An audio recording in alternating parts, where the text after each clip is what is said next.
Welcome to Thursday Nighter, round 4 for the month of July. I am pleased to be joined by National Master Frank Johnson, and we just have a couple quick announcements to go through quick before we start covering the games today. The first announcement would be the tournament that just concluded in Rochester. That tournament was won by International Master and our current state champion, Sammy Narayanan. Excuse me. He went 5-0, very impressive. And we also had strong performances by Thursday regulars Jordan Tim, John Bloomer, and Eddie Waserman. That tournament has been rated, so you can just go to the Minnesota Chess website and look at the new ratings there. Another big tournament that's happening this weekend is Catfish Days. That will be held in Franklin, the usual location. Great tournament to go to. There's like fairs and just stuff you can do while you're playing the tournament. Nice small town. So make sure to sign up for that. That'll be, I believe, Friday, Saturday, Sunday this weekend. Next announcement is a GM camp we have coming up at the end of August. It'll be coinciding with the Roger Hale tournament, which I believe this will be the second year that we've had that tournament. And the GM camp will be Robby Kevlishvili. So strong GM. We're really happy that he was able to come out and do this. So make sure to attend the camp. I believe there'll be more discounts if you attend the camp along with playing in the tournament. But the camp will be Friday and the tournament is Saturday and Sunday. So definitely check that out. That's a really cool opportunity. And we also have Tuesday Nighters, which it's similar to the Thursday Nighters that we're covering right now, except it's 60-30. Besides that, it's pretty much identical. But just the time control is a bit lessened. So make sure to check that out as well. It's another good opportunity to play some more chess. The Tuesday, we didn't really have a great Tuesday tournament going on there for a little bit, so it's good to see the Tuesday Nighters spring up, and hopefully players will take advantage of that. Our player profile of the day is my co-commentator, National Master Frank Johnson. He has a peak rating of 2364. And then he had this amazing, absolutely amazing tournament in 2010, a weekend tournament where he beat Andrew Tang, Dane Zagar, National Master OK, Andres Hortolosa, and Robert Donahue. So, I mean, just a legendary tournament there.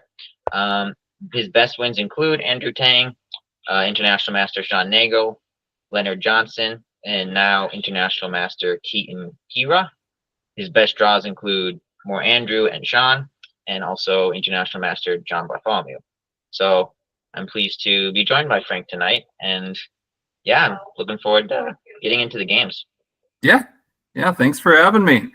Yeah, it's a pleasure to be here, and let's look at some chess, because that's why I'm here. Huh? So yeah. Cool. So I'm gonna just start at the top here and see where we got to, and go from there. And you just let me know when I'm not doing this right. So Okay. Connor and Nathan. Well, Nathan with the white pieces, Connor with the black pieces. All right. So D4, knight of 6, knight of 3, E6. G3. Do you know this stuff at all? Because I don't really play this. You have any experience? Same. I never play G3 here. Yeah, but you play D4. I do play D4. I've switched over, but yeah, I used to play D4. Just never G3. Okay. All right. Well, all right. It's a queen's pawn opening. All right. C4. Okay. All right, so I'm trying to think what this is like. I guess it's sort of, I mean, obviously it says Indian defense kind of thing, but like almost like a reverse, like a reverse Sicilian. I don't know what this is like. So let's just see how it develops. I mean, it's somewhat like a Catalan in the sense that they're trying to fianchetto under their bishop on G2, but I feel like it's not, because their black C pawn is gone. They exchanged it out for the D pawn, which is a little weird. So yeah, I have no idea what's going on here. Yeah. Okay. Bishop G2. I mean, I think I like White's position just principally. I mean, everything's makes sense to me, but that's not to say that Black's not doing fine too. So Bishop C5. All right. Knight B3. Bishop B4. Okay. Bishop D2. Okay. Obviously I've got the cheat of like seeing that there's only been one game in this, but like it just looks a little weird to like trade off your dark square bishop to me, because like I mean, these squares here of like e7, d6, all this stuff is just looks like it'd be a problem. So it looks like most like d5 is a weird move here too, like bishop e7. Yeah, I mean, it's funny to play this and then play back, but I don't know. That looks like that's what theory is apparently. So That was actually the line I learned, yeah, in the Catalan, where it was a bit different than this, but yeah, you play bishop b4 check, and then yeah, they play bishop d2, and then you just go back. But I guess yeah, Connor opted to just take. yeah, it makes some sense because I mean, yeah, this bishop's strong. Like this is your, I mean, this is your weak bishop here is going to be the c8 bishop. So makes sense to me. And I guess you just argue that bishop d2 is slightly misplaced, and you're going to have to, yeah, develop it some other way. So makes sense to me. So I'd say, you know, white's got what he want out of the opening at this point. All right. Yeah, actually, I'm curious about like queen takes as opposed to knight takes here, just to try to contest the d5 stuff. Yeah, it feels like black almost has to play d5 because if you don't play d5, like there's almost like even c5 stuff for white, or like queen d6 or something weird. Like probably not that, Yeah, but like, yeah. But knight c3 is coming, and then like you're never getting your pawns out. So like if you have to do this and like just, I mean, just play against this or something, it looks like I feel like white's probably just slightly better here, but okay. I think I do prefer knight takes. I mean, sorry, queen takes, like you were pointing out, because I like the knight a bit better on c3 than d2, because then you also can. I mean, you're like you kind of pointed out, you're controlling d5, so maybe this would have been slightly better. Yeah. I mean, oh, did he take with the queen or did? Oh, he took with the knight. Yeah, I think taking with the queen would. Okay, yeah, I agree with you though. I think queen takes is slightly better, but I mean, it's a decent position for both sides. Yeah. I like taking with the queen. Because either way, yeah. Now d5 comes, and I guess you can argue that like, well, I mean, maybe white does nothing here and just castles. And let's see what he does. Oh, he takes. Okay. Okay. I mean, it's still you're still making black make decisions here, because you're either going to have to take the isolated pawn, which is going to be a target, or you're going to still leave the pawn on e6 and make this bishop bad still. And this bishop is now really strong. I mean, it's usually your strong piece here. So he takes with the knight. All right. Castles. Rook c1. All right. Queen f6. Feel free to interrupt me if you see anything here. Yeah. I think the only, kind of like you pointed out, I feel like the only thing for black is bishop. Otherwise, I think that's the only thing why white is slightly better here. Yep. I mean, there's not a great location for it, like you pointed out. I mean, he had the opportunity to free it by creating an isolated pawn, but I almost slightly preferred that. I don't know which was better, but because obviously you can't play b6 right now, you hang a knight. So maybe, I mean, you can play bishop d7 once it's your turn, of course. Yeah. But I don't know, like bishop d7, just if you get like 3 moves in a row, like bishop d7, knight e5, and bishop c6. I really want to get my bishop to c6 somehow. So maybe it's not too big of a deal. I feel like it's more big of a deal when there's more pieces on the board. Like if there's more pieces on the board and you still have that classic Queen's Gambit decline, like good bishop on c8, like it's going to be more of a problem. But with less pieces on, you have a bit more time to free that bishop. So we'll see what he can do. Yeah, I agree completely that I think actually the pawn takes just feels way more natural to me here back in this position, because yeah, you're going to have a weakness of this pawn and probably like eventually knight f3, you put a knight on d5. That's a typical like edge in those type of positions for white, but it's I think you're always going to be just slightly worse. I feel like in this type of position, you could end up being really quite a bit worse if you're not careful, because like it's going to be hard to finish development potentially. Like you say, bishop d7 at some point, but then there's always knight c5. So yeah. Okay, let's see how this develops. So queen c2. Okay. and knight CB4. Okay, so he's just pushing it back. I'm trying to understand that a little bit because I think queen B1 is. I think white's quite happy to play that. Yeah, maybe he's doing that thing I was talking about, trying to just get his bishop on C6 and maybe he'll put the knight on A6, which is a little awkward, but maybe he figures it's worth it. Yeah, so if bishop D7 now, is that what he plays? Oh, it is what he plays. I was wondering why you can't just play knight C5 now. And yes, so I see that you're trying to do this, but then A6, and where does the knight go? I mean, you can't actually. This true. Oh yes, because now the knight's on C5, you get double pawns if you go to A6. Yeah. Well, not just that. You lose the bishop. Yeah. So actually, Yeah. I think like you can't play bishop C6 here, and if that's the case, then I don't. Maybe bishop B5 is the thought. So like, and this is kind of okay. Maybe that's the idea. Okay. All right. Yeah, white's knights are definitely jumping. Yep. So he plays knight e4. Okay, so I think we're getting the similar idea, but with knight e4 at tempo first. Okay. All right, so queen e5, and then we played rook fd1 first. Okay.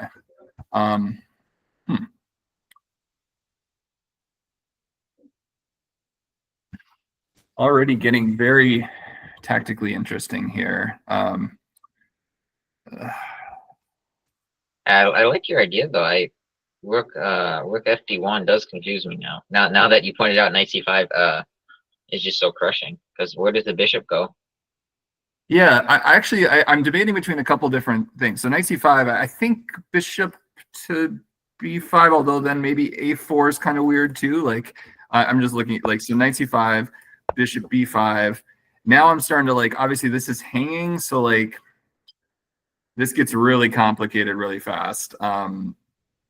And I'm trying to wonder if we can allow it, but I don't see any good discoveries with the yeah. So like the problem is like, yeah, just in some situations you'd want to do this, but there's, well, okay. So let's say you play a4 here, and he takes. I mean, he sort of has to take. Well, he doesn't have. He could go back to e8, but that's basically well, now actually now he could go to c6 because you don't have a4 anymore. So this is kind of a little more subtle than I thought. Oh, you don't have a3, yeah. But this I think would be a mistake. I just can't believe that this would, because you're going to have to move the bishop, and then there's knight d7 with the fork at the very least. You have too many threats, yeah. Yeah, there's too many threats. This just looks, to me, this looks too much. I mean, maybe there's something, but it looks too much.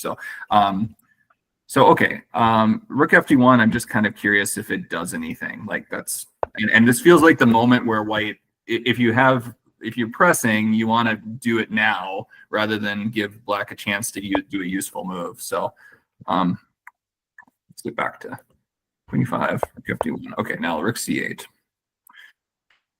Okay, because now he plays the other knight there.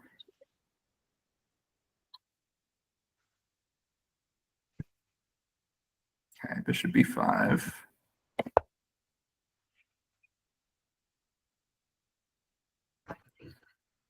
Okay, knight d4. Oh wow! Now he takes it. Okay.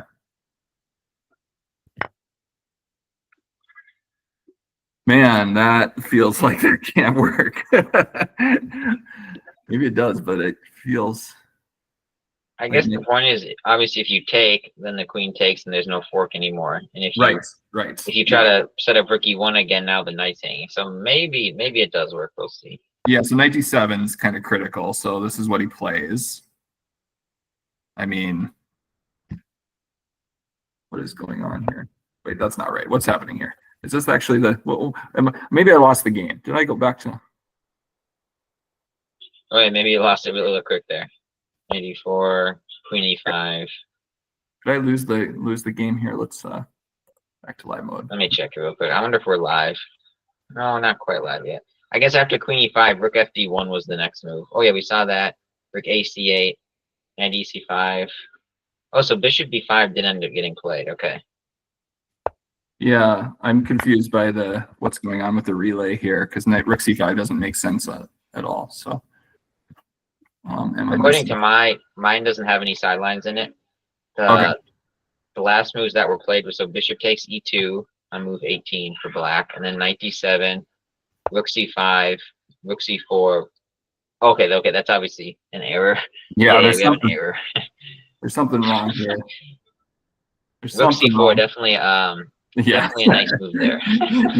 Yeah, something weird happened here. I don't know if I don't know what's going on. So sometimes we have this with the DGT boards; they act up a little bit, so it's not too uncommon. okay, well, let's we can come back to that if it gets sorted. It looked, I mean, up to yeah, it looked interesting there for sure. So let's should we go to the second board and then see what comes? Yeah, that sounds good. Okay, so this one, Eddie, Miles with white, Eddie with black. Okay, this looks wild right now. So let's see how we got here. I'm eager to get to this position, so let's see quick. So knight f3, c5, e3. Okay, we get this stuff with b3, bishop b2, e5. All right. And just a little, I don't know how familiar you are with these players. Are you familiar with either Miles or Eddie? I know Eddie a little bit, yeah, but I don't know Miles. Yeah, so I have substantial experience against both of them. I played them both a lot. And Miles definitely likes these King's Indian setups where he puts the knight on f3. That's pretty much the only thing he does is white. So when Eddie played, and I've also played Eddie a bunch. Everyone's played Eddie a bunch. So after the knight f3 King's Indian, then Eddie played c5, probably because, I mean, he of course knows what Miles plays, so he probably wanted something a little bit offbeat, because to me, c5 is a little bit offbeat. You know, usually if white plays knight f3 on move 1, you're going to go like d5 or something.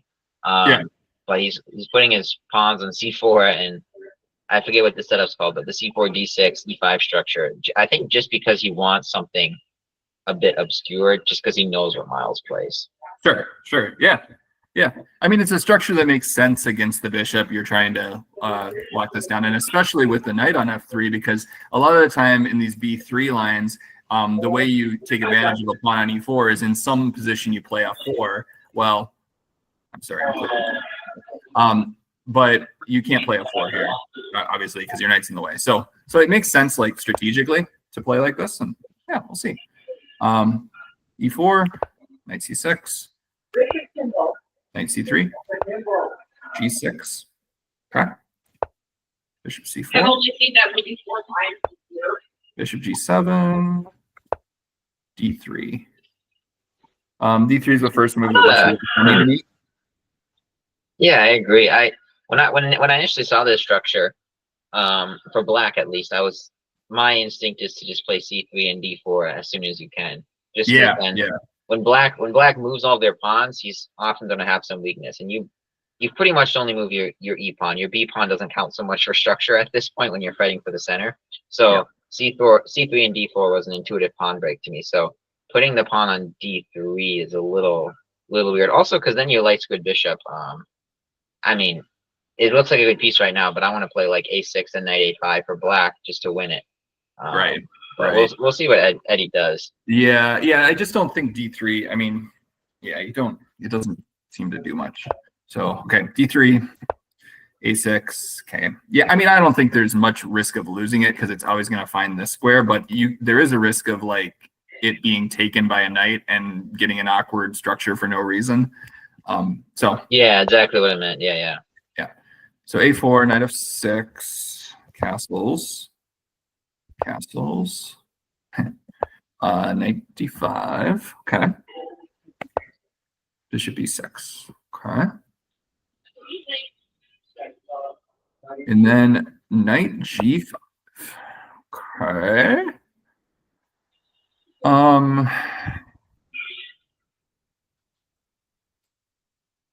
Yeah, it's hard to suggest what white's plan should be, I think. So like you said, like c3, d4 actually makes sense. And then why did you play d3? So he plays knight g5. Bishop takes. And then e takes. E takes is wild to me. But you have to, because you put your knight here and now you're. Yeah, I think knight g4. Unless I'm blind, aren't we winning a pawn in the game? Yeah, Winning a pawn, or?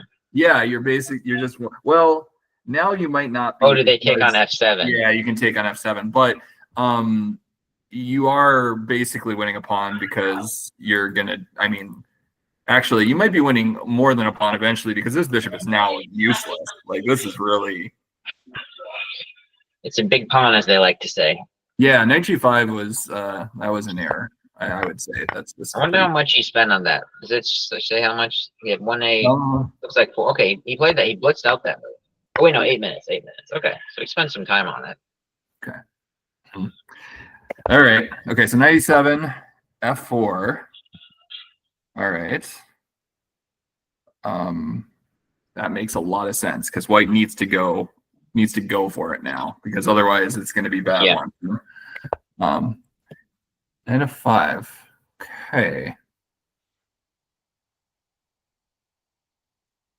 Don't know why we're not just. Yeah, I don't know why doubling you're not down. taking the pawn either. Yeah. Taking the pawn or well, yeah. I mean, no, white's done a good job of pressure here, but I think you gotta just trying to figure out why we can't. So let's say take this way. Yeah. There is some queen f3 stuff, but so let's say takes, or maybe not takes. Maybe I don't know. You sort of need to actually, because otherwise f4 is hanging. So takes, pawn takes, queen f3. You're not even really threatening anything. Well, you're threatening f7, I guess, but You know. Yeah. Something scared away. Something scared Eddie away from taking the pawn, though. yeah, I still think this is the best. This is a white did well to get f4 in because even in this like analyzed position right here, like at least you have the 2 bishops and now your bishop on c4 makes sense. But yeah, maybe this is actually this. You know, now that I look at this position's weirdly scary for black. Because like, what do you play here? Yeah. I mean, the weird threat is just knight takes f7 or something. You know? And you can't do any. I mean, you can't touch this pawn because knight's going to e6. Oh, okay. I mean, I understand why he got a little scared of this. So, don't need to go down this rabbit hole too far. But okay, so knight f5 was played. But now he's giving up the pawn. Or oh, I see. Okay, this is how we get wild. Okay, I understand. So this is a position that the temptation to turn on the engine is high, but we will not. Okay, so what just commits? I'm just going to see how this goes here for a second, and then we can kind of dive in. Oh man, wow. Okay, so he just gives up the queen and everything. He says that's man. Okay. What does your initial instinct tell you? Because mine tells me that this can't be good for white because we're going to also win the bishop on b2. Yes, that's my instinct as well. That this can't. Well, okay, there's some weird stuff, but I don't think it's enough weird stuff. So, but I'm trying to figure it out right now. So, yeah, my initial instinct is exactly the same as yours, that this can't be enough. But, well, we'll see, because I think they've sort of. It looks like they go into the critical line here. So, knight takes, pawn takes, knight takes b2. Yeah, this is one of those things is like, not only did he manage to take the bishop on b2, he's also threatening, I mean, he's also going to trade that knight for the bishop on c4 whenever he wants, and that bishop's, yeah, this isn't enough.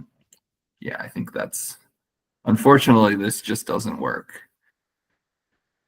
I mean, if we scroll ahead like 2 moves, if we do a material count, white has, what is it, a rook and a, wait, is this actually equal material? Do they have a rook, bishop, and pawn for her queen in this line? Yeah, I'm guessing he took there. Yeah. And then you have to take with the queen because there is this nice trick of knight e6. Yes. But okay. Oh, so, it looks like let's see. I'm trying to wonder what happened in the game here. I wonder if we're having another GT error. On your end, does it look like? I see. I don't think He played 96. That's wild. Holy cow. Oh, that's his plan all along. Oh, wait. Okay, yeah, material counting is really critical here because I wonder if like you can just play Ricky 8 and be up some pawns or something. Is that true? Like if black just plays here and ignores this and gives that for the queen. Well, then we have, I mean, major pieces are equal if that happens. Right. So major and minor pieces. Yeah. So it's just a question of, oh, and I guess, yeah, white's up a pawn currently, so it's not enough to just take them on. Okay. Okay. Well, 96, what a move. It escaped both of us. Yeah, that's not your first. Yeah, looking at those ideas, but always thinking about context, like context work first. But it's kind of a cool move order. And surely he saw this all before. I mean, these are strong players. They're both 2,000, 2,100 level USCF rated players. So I'm sure Miles saw all this when he decided to give up this queen. Otherwise, I mean, not saying they don't blunder. Of course they blunder, but you go into a line like that, sacking your queen. We have a player or two at the club who would do that anyways, just because they like betting chess. But Miles is not one of those players. So when he gave up that queen, he saw 96, which is pretty cool. Yeah, I'm curious. I'm going to go back a few moves just to see how long he spent on. I suppose the critical move here is, so he spent 10 minutes on f4, and then Eddie spent 33 minutes on knight f5. That's really indicative of like kind of what we were looking at with that. If you play knight takes pawn, that position actually ended up being really unclear. So instead he spent a long time and played this, and then after pawn takes, which Miles spent 21 minutes on this. So you would think, so that's when he decided the queen's coming off. Probably, yeah. Yeah. I mean, because once you've allowed this, the idea can't be queen f3 and play it slow. It's got to be go all in, right? So, it's because he played this. I mean, it's so rich with tactics. It's just it even makes me wonder: could you play queen f3? Or no, the knight's hanging. Oh wait, no, the knight isn't hanging. I mean, could you even go queen f3 here? I wonder. And if knight takes f1, then I mean, it just positions so rich. Right. Yeah, that's a great question. I'm not sure. It seems like he might be able to. So because if knight takes f1, you just throw in this, right? I mean. Yeah. I mean, this looks. I'm guessing knight d. Okay. Well, if they don't take, we're gonna have two pieces and just a awesome pawn in f6. So if they play bishop h8, we'll be up two pieces. Yeah. That's just winning. Rook. So yeah. That's just winning. Yeah. So they have to go knight d2. Yep. And now obviously we have to move the queen because that comes with check. Say here maybe, or maybe. Actually, we can just go queen h3, right? Oh, queen h3, yeah. Yeah, that'll. I think, whoa, this has to be winning. Maybe queen f3 instead was completely winning. I'm not saying what Miles did is not winning, but this looks even better. Yeah, unless we're missing. Unless you do something else besides taking on f1. This is kind of wild too, but there's knight takes. Well, unless he's planning on allowing knight takes f7. Actually, this is kind of wild. Now too. The knight. I think this is what he saw. Yeah. Maybe queen f3 doesn't. Maybe this is the refuting line because now after bishop takes d5, the knight hangs. Yeah, and then it also protects the. Well, but then you have played bishop c1. I don't know. This is so just like, yeah, there's a lot of crazy stuff going on here. I'm not sure at all. Like I mean this is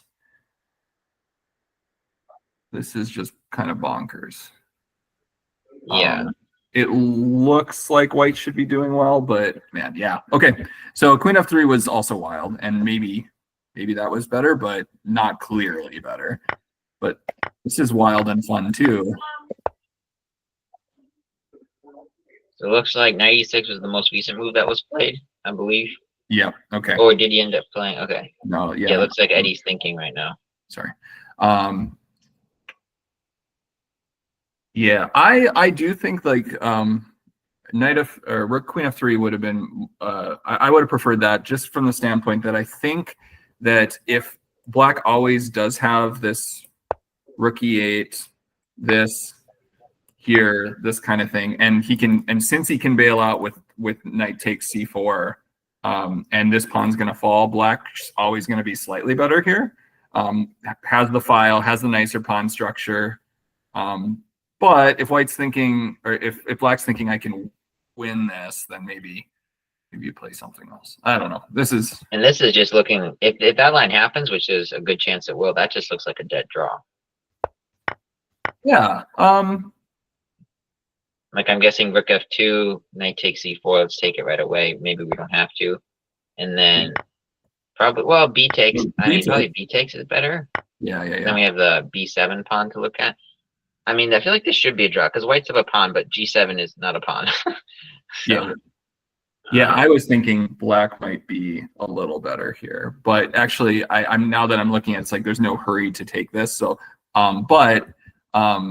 actually, there is rook b1. So, forcing it, and then you're also getting this. So yeah, I agree. This is probably just a draw. Actually, it's not. It's just got to be pretty equal. So, okay. It would be funny if, and this seems like likely to happen as well, but it'd be kind of funny if this game did go down that line and potentially ended in a draw, because after all the crazy tactics, you would kind of expect one side to end up on top, but maybe not.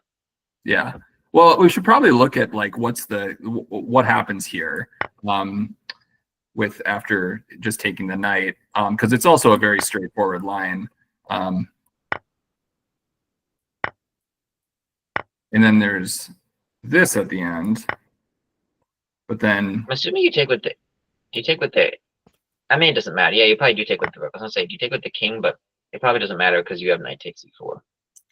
yes, yeah, but I think this isn't. So yeah, just counting material. Well, I'm not sure which pawn you're taking with, but let's whatever. 4-7. So now this one, white is just a clear pawn up. So this is why you don't play this as black. Yeah. So and if you move the queen, I'm mostly doing this for my own sake because I don't actually know what's going on here.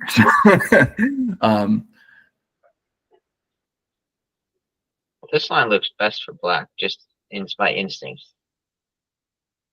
Yeah. I think this is the line where we have a rook. No, you get two rooks. You get two rooks here. This is not good, I don't think. Yeah. Because I mean, even if white just plays the most straightforward like this, it looks like you're just two rooks versus the queen. So yeah, and you don't want, I mean, and queen e3 doesn't really do anything. Yeah, so you're probably right. The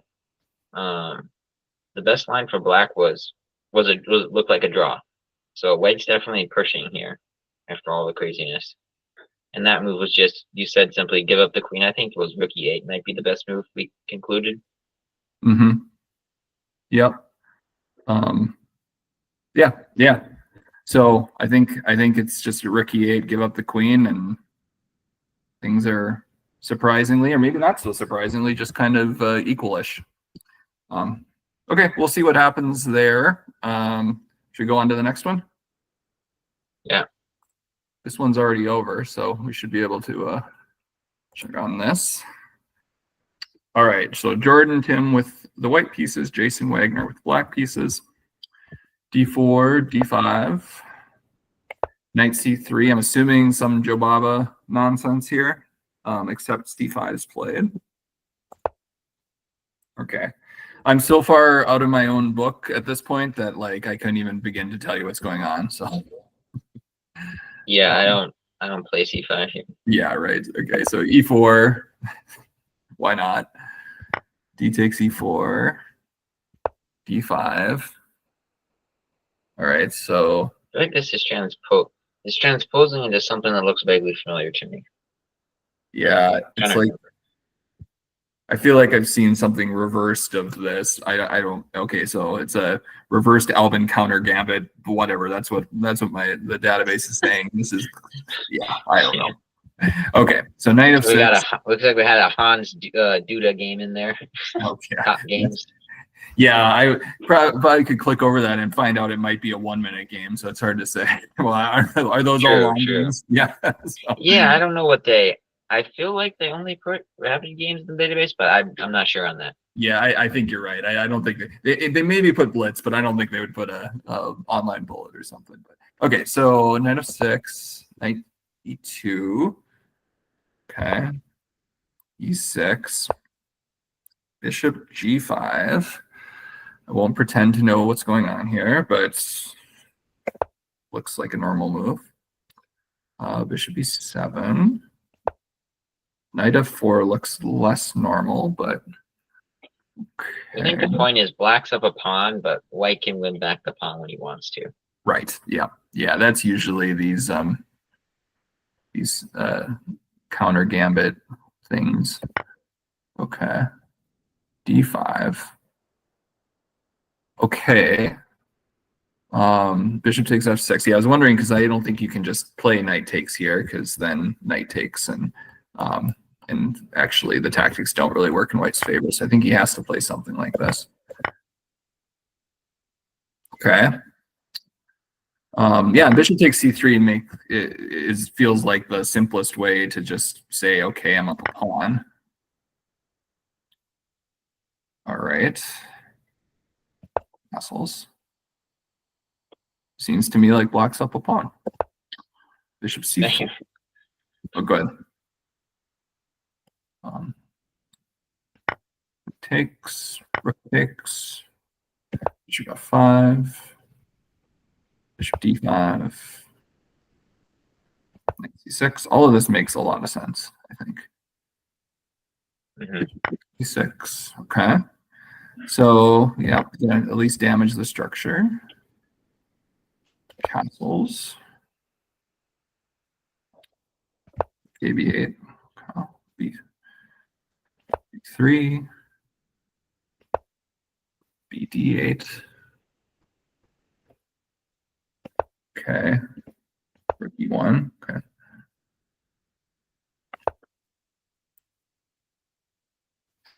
King f1. I'll zoom through this a little bit here. Rook d4. Knight a4 makes a lot of sense. Just gonna play. I don't see why you wouldn't play rook e5 here. Or rook, maybe just actually rook e5. White can take anyway. Yeah, they can take anyways on c5 because you have back rank mate. Yeah. So, but I don't know why not rook d8 here. I mean, or that. That's more important. Great. The best defense is a good offense. Yeah. Right. I mean, it feels like.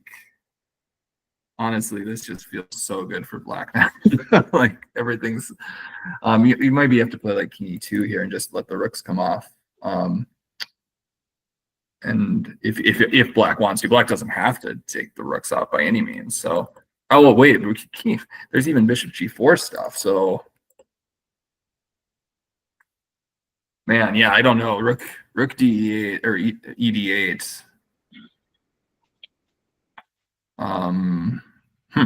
I'm struggling to find a good move here. So I'm going to go with that might be a clear improvement on this. Because now you've given white the file and c5 is weak. And you do have the back rank issues, so it's not as simple as just like playing moves like e3 and just opening things up. So okay. Yeah, I definitely liked rook d8, like you said. Okay, so c4. So we played d6. You can see how things have started to turn here for sure. Now white's got activity. So takes. And now black goes passive here with rook c8. She might have, maybe has to do. Knight c5. I mean, black might still be slightly better here, but it's very this game is it's a 3-result game in a sense, because just the disparity between the ratings of the two players. Right.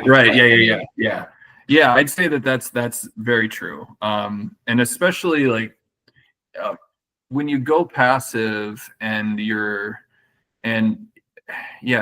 you're especially passive heading into an end game, and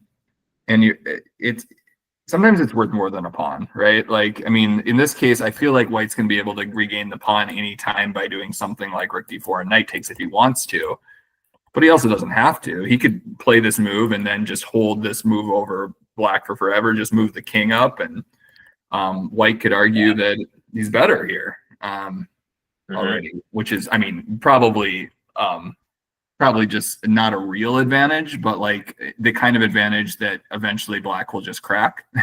So yeah, this turned pretty quickly, I would say, and see how it could continue to turn here. Okay, bishop g6. But yeah, now he gives him the d7 square. So everything that's happening here is just moving slightly towards white. A5, but okay, so now rook a7, yep. All right, now he needs activity. So rook d8 needs that activity. Rook takes a5, 7. Yeah, okay, so now the rook goes back to a7, 6. Yeah, now he just goes after this pawn. Wow. Yeah, I mean, it's amazing how fast this goes downhill here,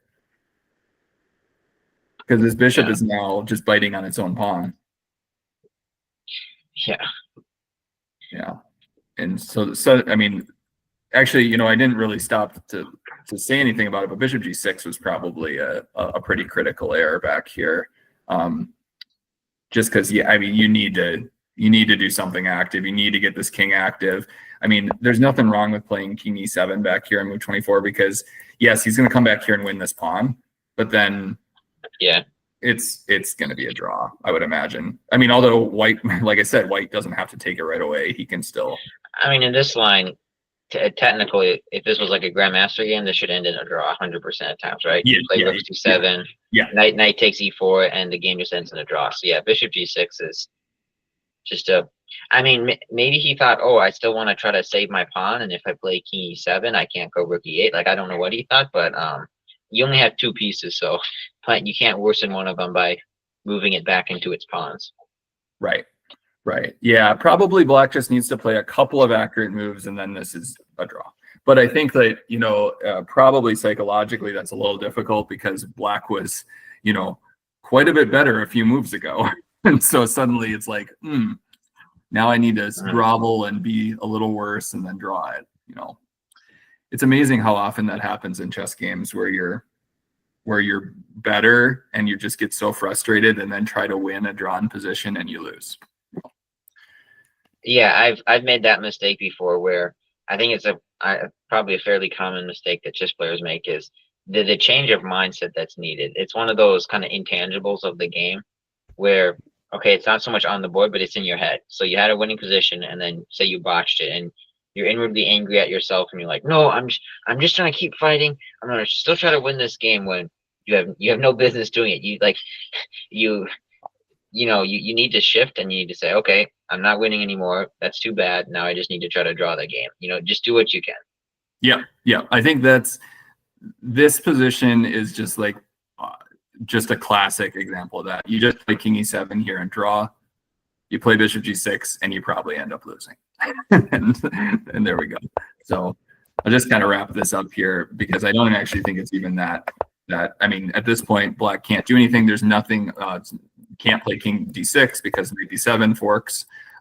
So you don't have a square to go forward other than here, but then you tie your rook down to passive defense, or you give up the c6 pawn, which probably also you probably should be giving up this pawn. You probably should play king d5, king e5, and just try for activity or something. Because otherwise, yeah, I mean, but your bishop's still bad. So, so he ties himself down, and then yeah, what all white has to do really, I think, is just push the a pawn. Just a few accurate moves here.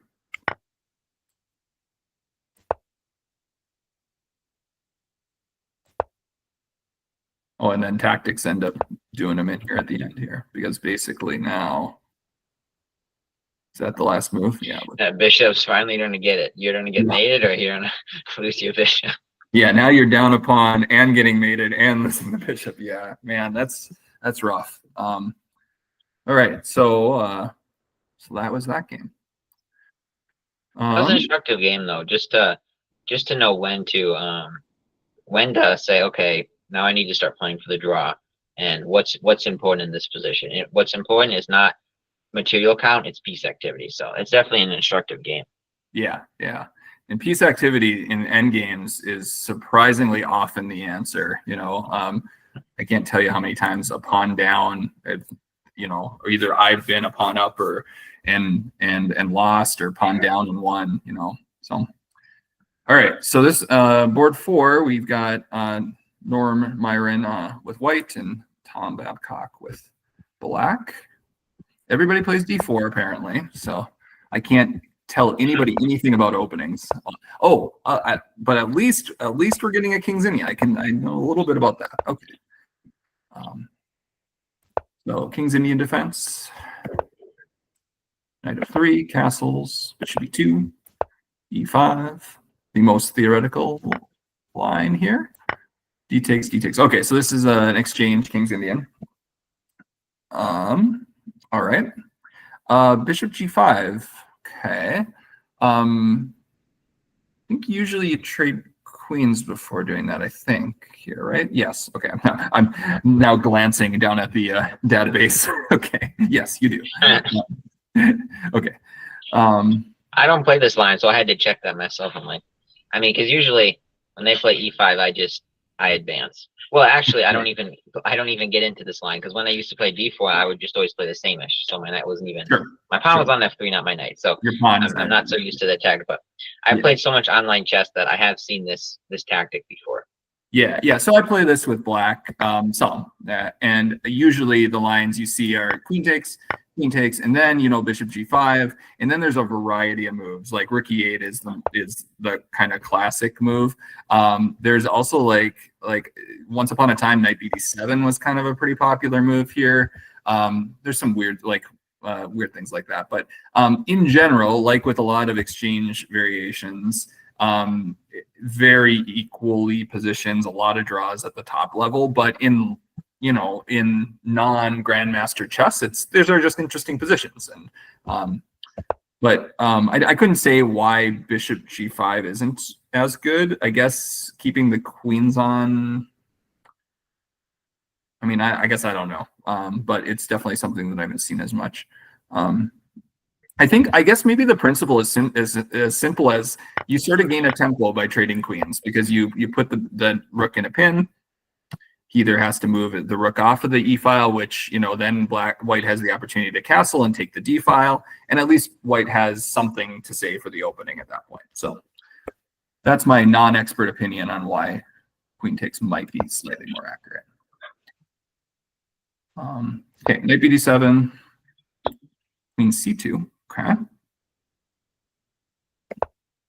c6, rook d1, queen c7, rook e8, b4,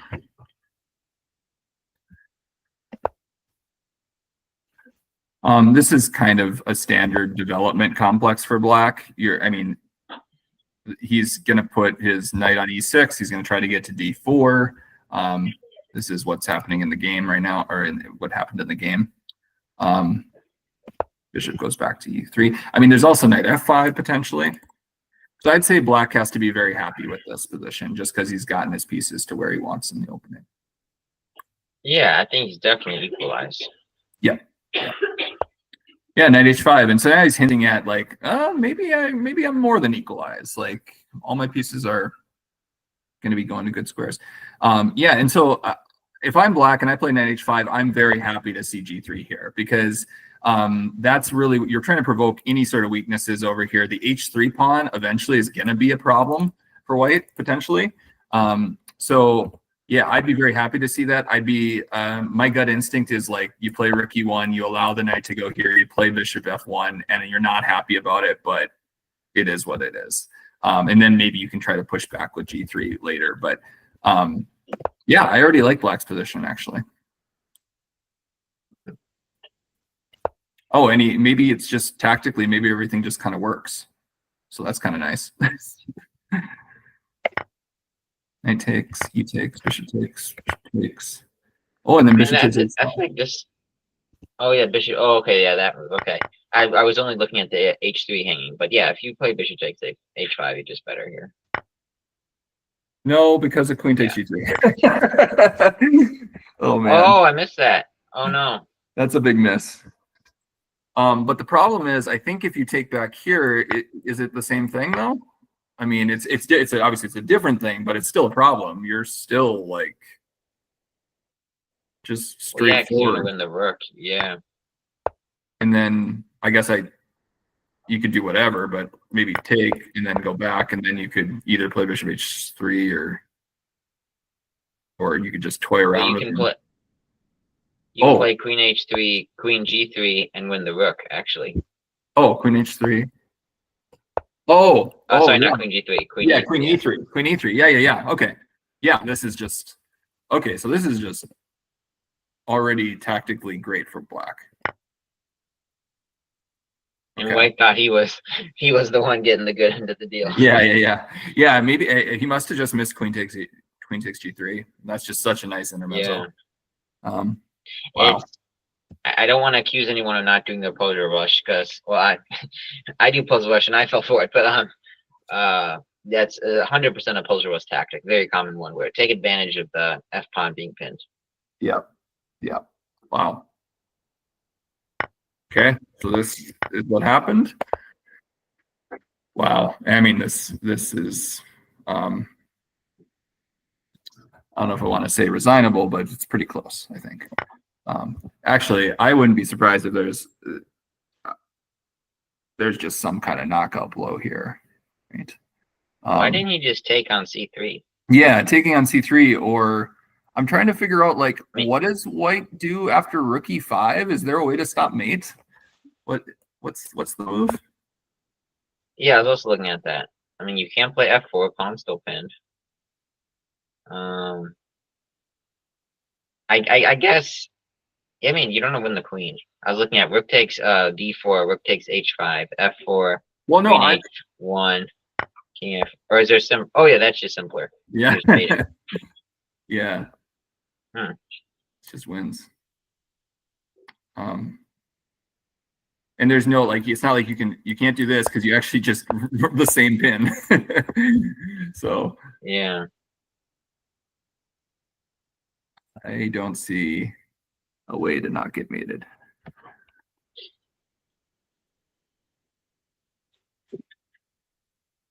Yeah, okay. But I mean, black's this feels like a little bit of a missed opportunity, but because the game does go on. I mean, you're up only a pawn, although the king side is so bad, but yeah, bishop h3. All right. So you're gonna end up an exchange on a pawn here. And there, once again, he just could have gone queen g4, forced the king to the h file, and then still play for e5. Yeah. Although, well, no, queen g4 now he's got rook g3, right? Or you mean the move before? Yeah, move before. Instead of bishop h3, now you still just go queen g4 and then rook e5. Yeah. Maybe king h1, and if rook e5, then you have f. Oh no, it doesn't matter. Yeah, you're just getting. Yeah, agreed. Okay. Yeah, it feels Definitely like missed opportunities here. Yeah. I mean, it's one of those things like black's technically winning regardless. I mean, if you wanted to just completely end it here, you could play. Oh, I'm sorry, I missed a move. Okay, here you could even probably just do queen h1 and then rook takes e4 and be up 2 pawns in an endgame. You know. Mhm. Okay, this is. I'm just gonna fly through this because this isn't looks pretty over. Yeah. Okay, now it's trading these off. Okay, so the game's not over, but it's over. This is coming. So, all right. So that was that one. All right. So and that was, I think that this game, as much as anything, was just Black played the opening extremely well. And White was just a little not wary enough of what could come tactically, and then pretty quickly. And I mean, Black saw the tactics really well right through there. That's a really, really nice from Tom. So Yeah. all right. So let's quick look at this one. This is Torfy with White and Robert with Black, and more wild stuff. F4, D5. Knight of 3. Yes, Trophy's he likes this kind of reverse Dutch structure. Sure. Or bird structure. Bird structure, yeah. So yeah, it is a reverse Dutch essentially. Okay. D4, already kind of wild. Just go at him. Bishop E5. Okay, Knight C6. Bishop take. Definitely Robert's style though. Robert, he likes to play wild chess, so I'm not too surprised by that one. Yeah. Okay, Bishop takes C6. I mean, I don't know. Like, why not? I don't know why you take that piece, but I guess you want to play D3 at some point and you can't do it right now. I don't know. Okay. So you take castles. Okay. All right. It's interesting. Bishop A6. I just can't get over those doubled C pawns. Like this on move 7, you have doubled isolated C pawns. Yeah. Yeah. Although, like, Black has the 2 bishops here, and I don't know. It's it could be a problem long term, but I don't know that this is so bad yet. Okay, so he just trades queens. Oh, okay. Your one advantage is the 2 bishops. If you give up the bishop, then I do not like Black's position. Yeah. I don't know. It seems to me that if Black plays a few normal moves here, just like an E6, a Knight F6, a Bishop E7, and castles or something. Yeah, I mean, the reality is these pawns are pretty weak, but like even if White ends up like doing something and winning those pawns, you've got files to play with and you've got the 2 bishops. So I don't know. But after this, now you don't have 2 bishops anymore. All right, Knight F6, C4, G5. Yes. I think it's nonsense, but it's cool looking nonsense. The problem is, I think you're actually helping White put his pieces on really good squares, like pawn takes, and then like rook G8, rook G2. Like, I love my rook on G2. Like, that's perfect. I feel like you also just could have gone, probably not as good, but you probably could have gone H4 too. Yeah. Or you could play H4, and then after he plays H6, you can play rook G2. Yeah. I like rook G. I mean, because it's going to force him to move the knight eventually. But okay, so he goes for the tactical, like rook D8 with the idea, okay, you take there. I've got this stuff. But knight C3 is exactly how White wants to develop. So this feels like one of those cases where you're basically forcing your opponent to play the moves that he really, really wants to play. Knight D7. I'd be very tempted to play like F4 right now and just stop that knight from getting in there. So let's see. Yeah, F4. Perfect. Awesome. Like that. E5. But now you're kind of opening up your own king. But actually now, yeah, it looks like that opens up a lot of squares here, right? Like d6, f6 for this knight to hop into at some point. Also be tempted to just push past it and claim more squares. Okay, so he plays 94 first. Oh, and okay, he just misses this. So, yeah. Yep, that'll do. Surprised he kept playing here. Yeah, okay. Yeah, I don't think there's too much interesting here. Oh, okay. Well, this is slight, but I assume you just play knight f6 eventually. Oh, or you be tactically cute. Okay. He just had it figured out. Okay, so and here black's, white's up an entire rook, so I don't think we need to see the end of that. No. All right, a quick look at this one. So board 6. Hey, an e4 game. Drew Johnson against. Do you know how to pronounce the black's name? I do not. I'm actually unfamiliar with this player. Okay. I apologize, but I'll go with Nainika Chitika. Nainika Chitika. Sounds as good as I would say it. Yeah, okay, perfect. All right.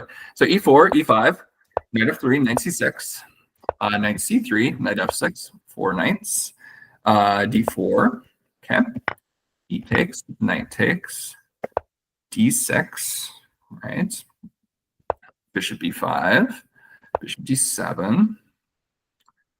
I mean, basically in these 4 knights kind of positions, you're typically, my understanding of this, and I played on the black side a little bit, is that, as white, you're claiming a space advantage and you're trying to use that, and black is just very solid.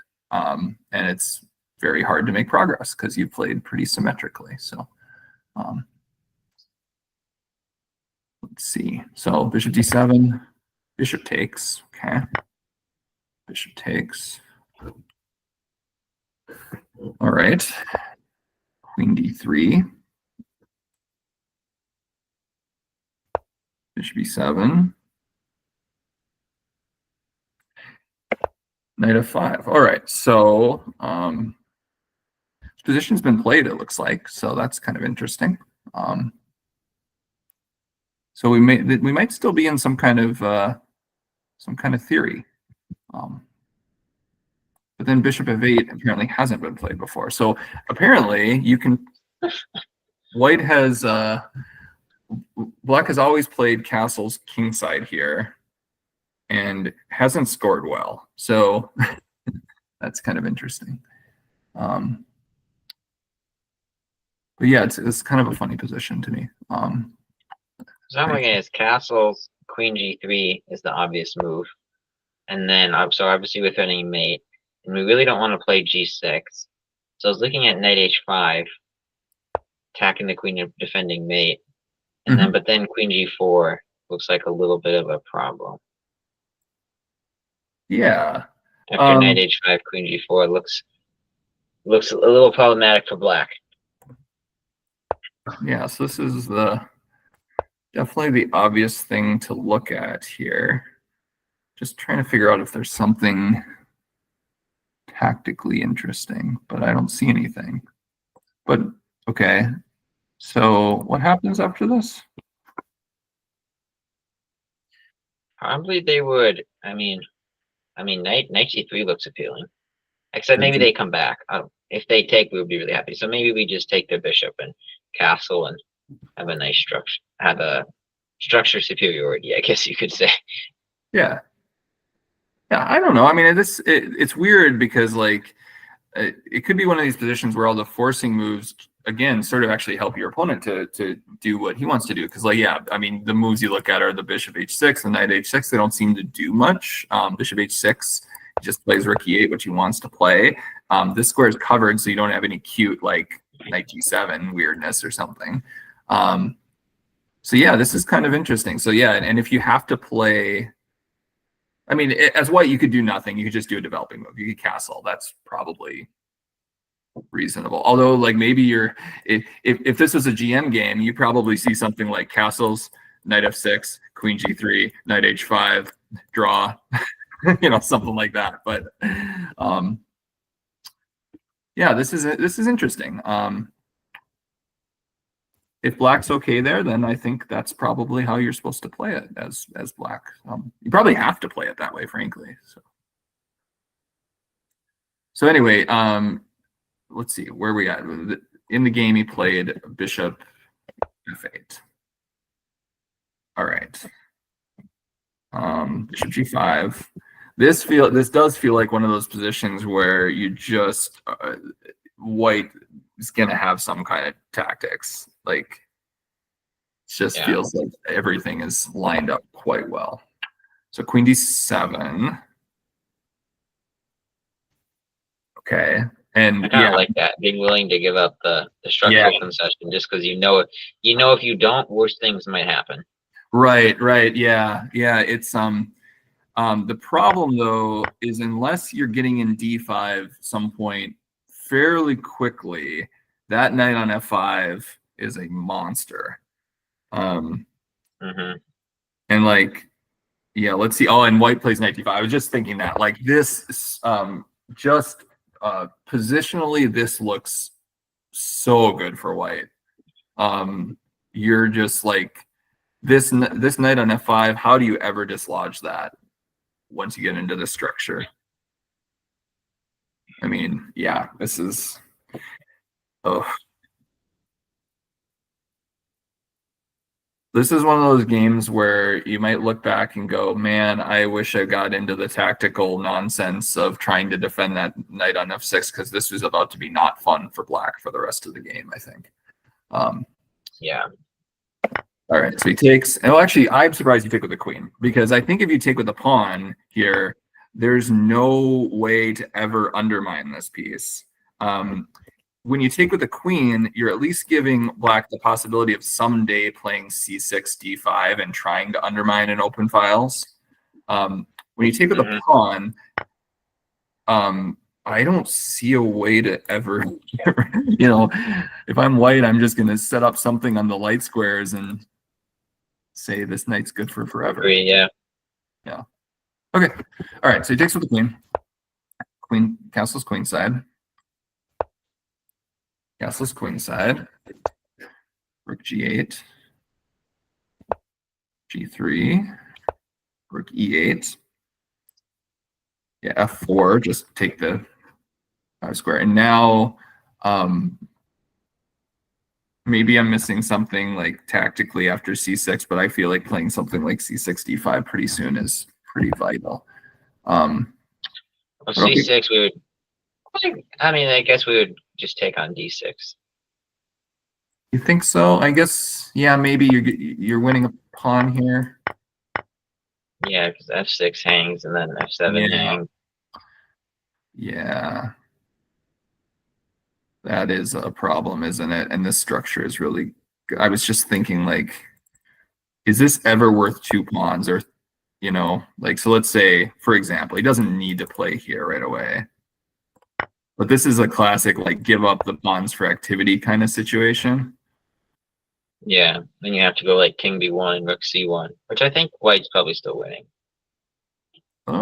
So if king b1 here, rook c1, you're taking this pawn now. It's only 1 pawn now.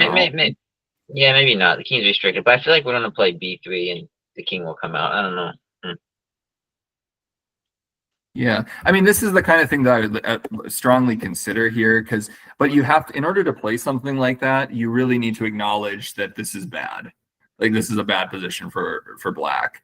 And queen e6 makes sense. But if I'm white, I'm very happy to play exactly what we played, rook he1. And if you trade queens, I'm going to take back with the pawn and be very, very, very happy forever.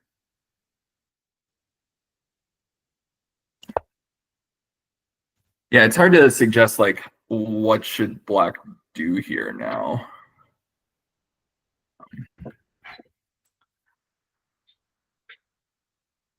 Hope to someday get that. No idea. Yeah. All right, so he plays bishop g7. And now white, yeah, I mean, white's under no obligation to ever trade queens either, so this is perfectly fine. Rook lift, yeah. Yeah, yep. Now it's going to be tactics too, probably. Because it now that the black put his bishop on g7, he wants it back on f8 probably.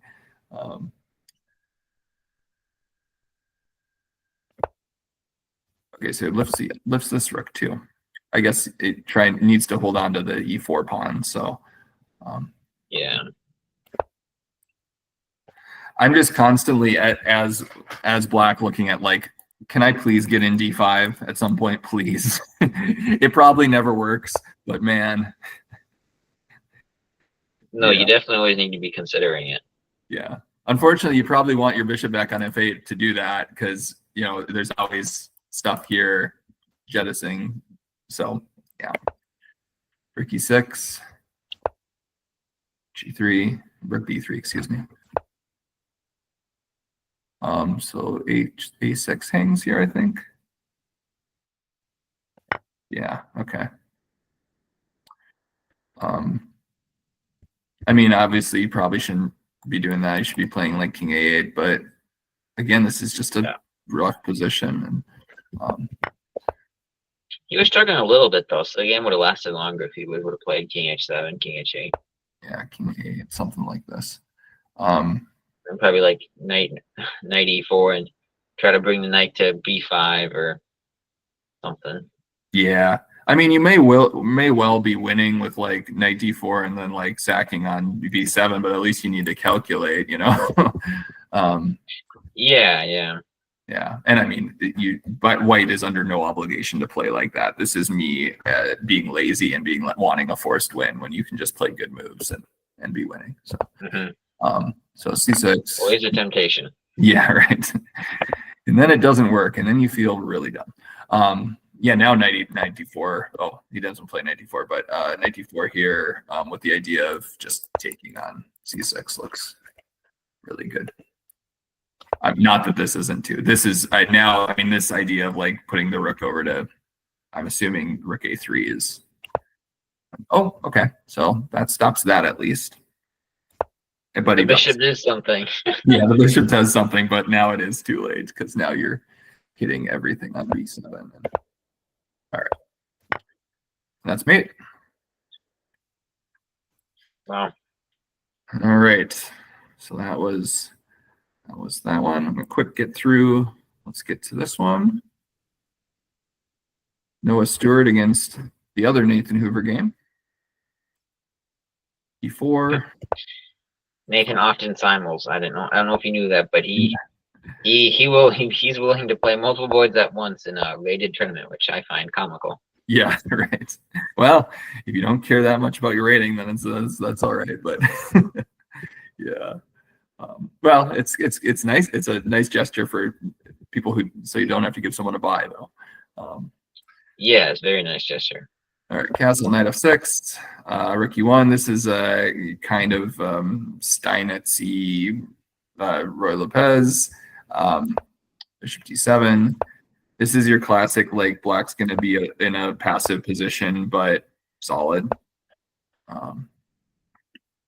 Castles, knight d2, p8, f1, bishop f8, g3.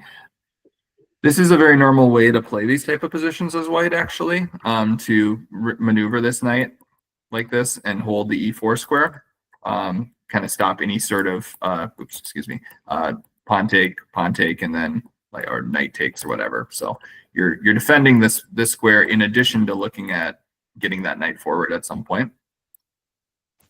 g6.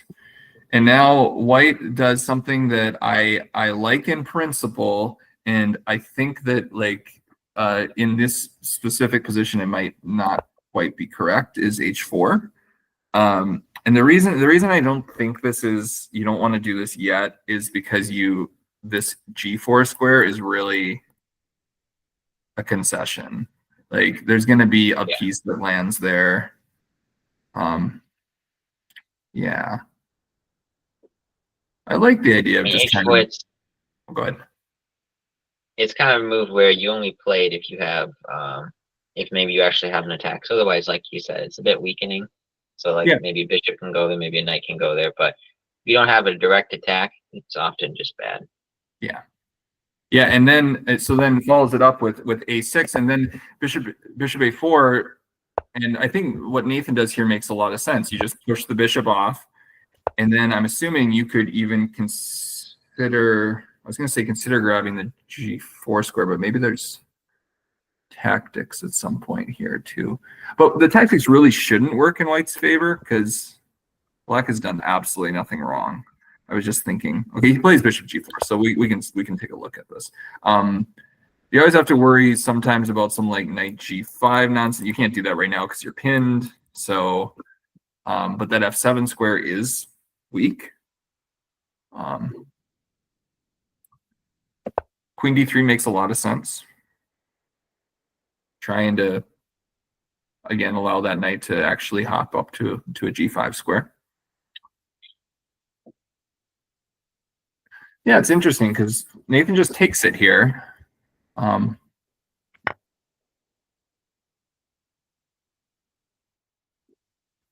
Which is okay. I'm not exactly sure what's going on here because like the d4 pawn is potentially hanging after queen takes, which is what happens in the game. But there's also like I was gonna say like e5 ideas at some point too. No, so they play this. Yeah. Oh, good. I think I prefer just taking with the pawn on f3, because once again, I feel like if you're playing queen takes f3, you're saying, okay, I'm going to give you that pawn because I don't see why they can't just take on d4. You're saying I'm going to give up that pawn, but you need to have an attack at that point or some sort of compensation. Because, but I'm not seeing it. I mean, you can play h5 and they just leave it alone, don't do anything. So I think I like takes f3 better. Mm-hmm. Yeah, I think we're going to see in the game whether white gets anything out of this because it looks like they play into the critical stuff. So bishop g5, bishop e7 makes a lot of sense, and then e5. Yeah, this is, I mean, if it's going to work, this is the kind of thing that would work, but I have to believe that black has played all the normal moves here, so it shouldn't work. I mean, you just play knight takes e5, you hit the queen, you protect f7, you're up 2 pawns. Yeah, he's going to be up more than that because white's going all in. So rook takes e5. I mean, white has played consistently, but I think the problem is black never made a mistake to allow this to work. So pawn takes and then knight e4. This is the critical like idea here. But you can even play king g7. Yeah, king g7 is interesting, but I'm very curious that Nathan just takes the material. I mean, and you're like you said, he's simuling this game, so I don't know how much time he spent on this stuff. He just takes here. So yeah, I'm wondering, is there anything wrong with just playing king g7? I can't believe there would be. I think both moves are completely playable. I mean, the only way white's done a lot of material here, so if they're being desperate, they might try h5, but I don't think h5's h5 is actually kind of critical here because it is a threat. h6 is a threat here. Going back to the game though, can you just play knight takes h5 and allow the queen in? Either way, you might be allowing the queen in, which is actually okay. Yeah, at least with the knight takes e4 line, you're taking another piece to do it. Yeah. So, yeah, if it doesn't work to take on f7, then obviously you're up. Well, currently up 7 points of material. So, yeah. And he plays bishop takes, which also feels like okay. Well, so let's look at queen takes. Queen takes, king h8. And there's just nothing? Is that the... Yeah. That might be what we're seeing here. There's just... Because I mean, black is very happy to jettison material all the time. So like bishop h6, I mean, bishop f6 probably works, but you can even play like a rook g8 move or whatever. You don't care about material at this point because you're up so much of it. Yeah. Yeah. So no, I mean, I think Nathan maybe just calculated this really well. Just allow it and whatever. Okay, now king g7. Yeah, now going for material, but yeah. And this is a really nice one because it not only hits the queen, but it covers f7. So it's just like just a nice little bow on this one because now you just take care and you're up a piece and some pawns. Piece and a pawn. I don't think there's. Okay, I shouldn't say this game's over actually because it's weirdly like you could make a mistake here as black, but Possible, yeah. yeah. Okay, so this is the current position. Maybe worth considering how you actually finish consolidating. Probably just like a rook d7 as long as there's not a perpetual. Well, maybe there is a perpetual.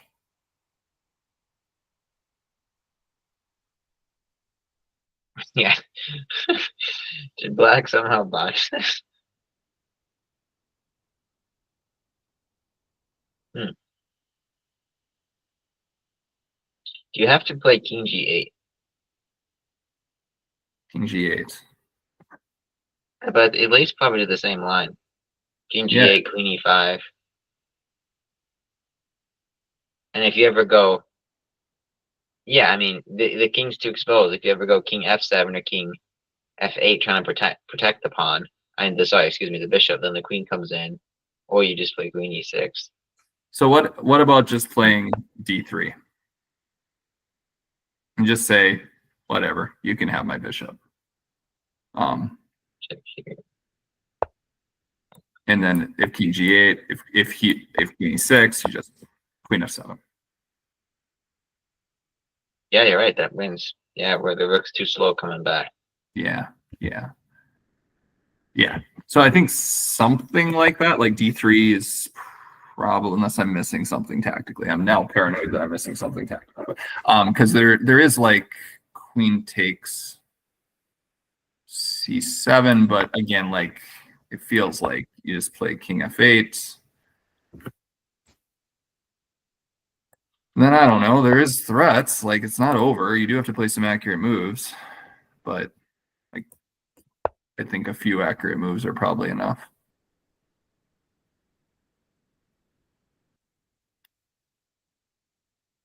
I don't know. And it looks like his game with Connor finished, so he can focus all of his attention on this game.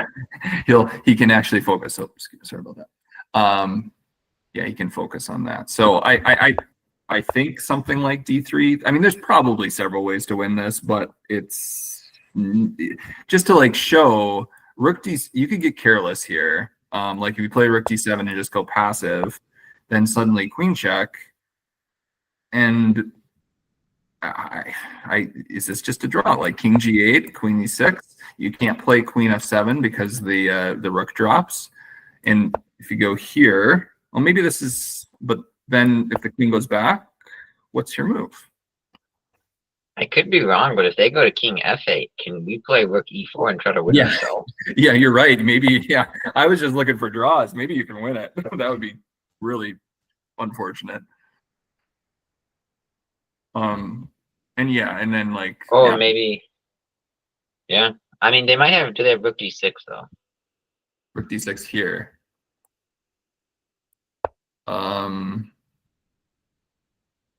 Oh, maybe they do. Yeah. So I mean,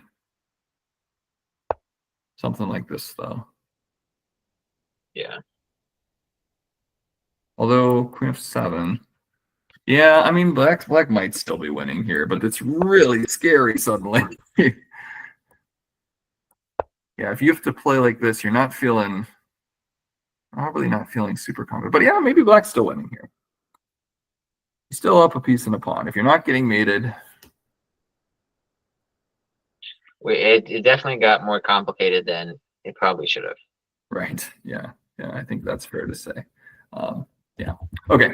So that's that game. I want to make sure we get to this last one here. Kevin Landman, Terry Humphreys, D4, D5, C4, E6, C3, Knight of 6.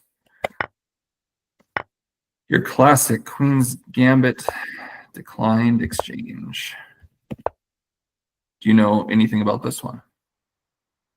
Yeah, I was actually talking to a player at the club the other night on Monday, and he was saying how this line is just, he's surprised more players don't play it, more grandmasters don't play it, because he deems it quite good for white, actually.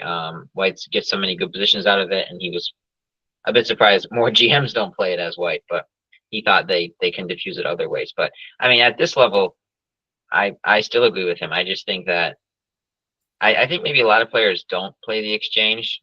They don't like playing C takes D5 because they're like, oh, maybe, especially at the lower levels, they worry that the C8 bishop will get out. They're like, oh, then now they have a better bishop.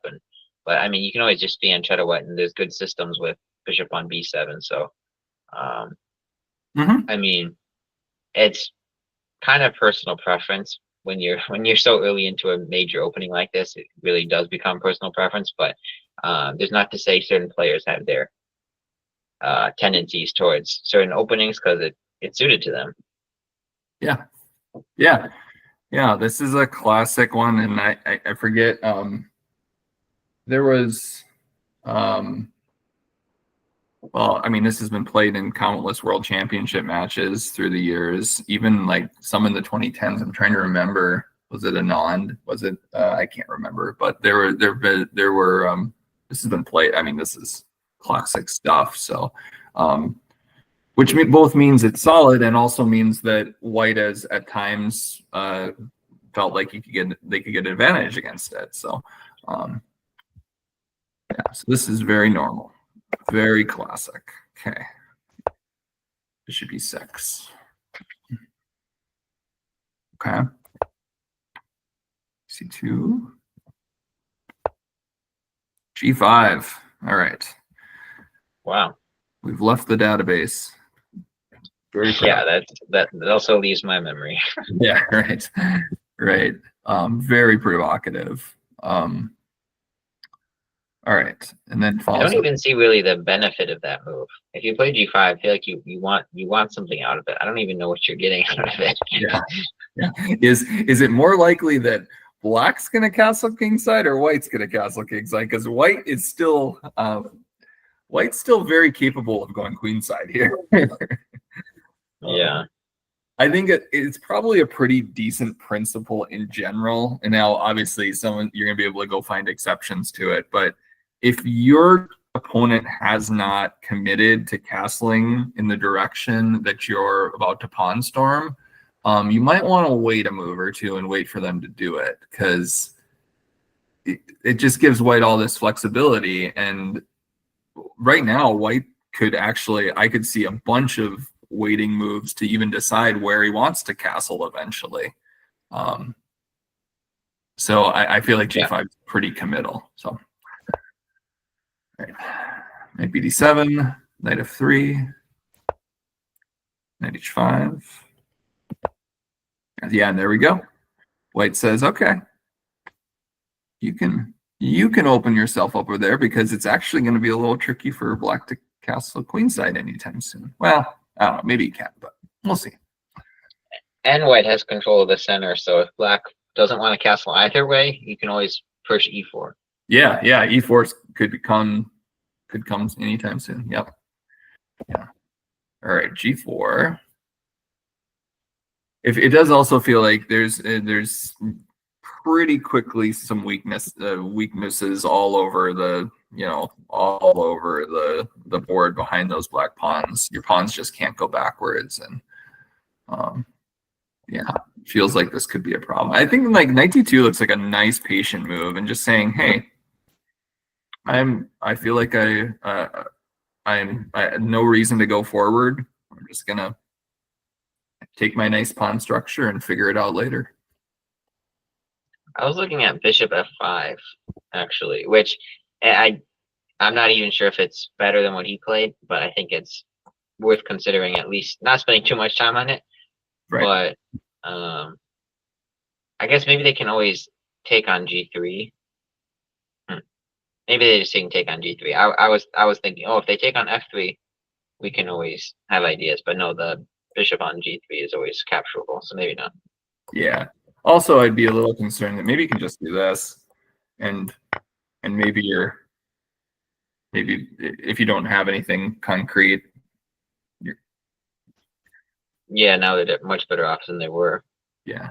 So, all right. So, he takes right away, and again, that feels like that. I don't know where White's gonna go with that bishop, where you can't take that later, and it feels like White's like you're giving him the open H file, and right now it's pretty clear that White can now basically plan the next 4 or 5 moves without any hindrance. It just looks very, very comfortable for White. This is also like H6 that's going to be a weak pawn, I think, probably. It's either going to be a weak pawn or your dark square bishop's going to be tied down to it, and then that's not going to be fun either. So, yeah. All right, knight f6. Okay, knight b3, b6.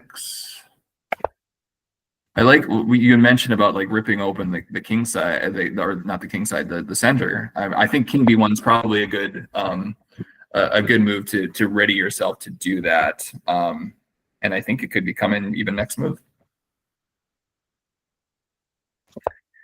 Yeah, don't see why not. Yeah.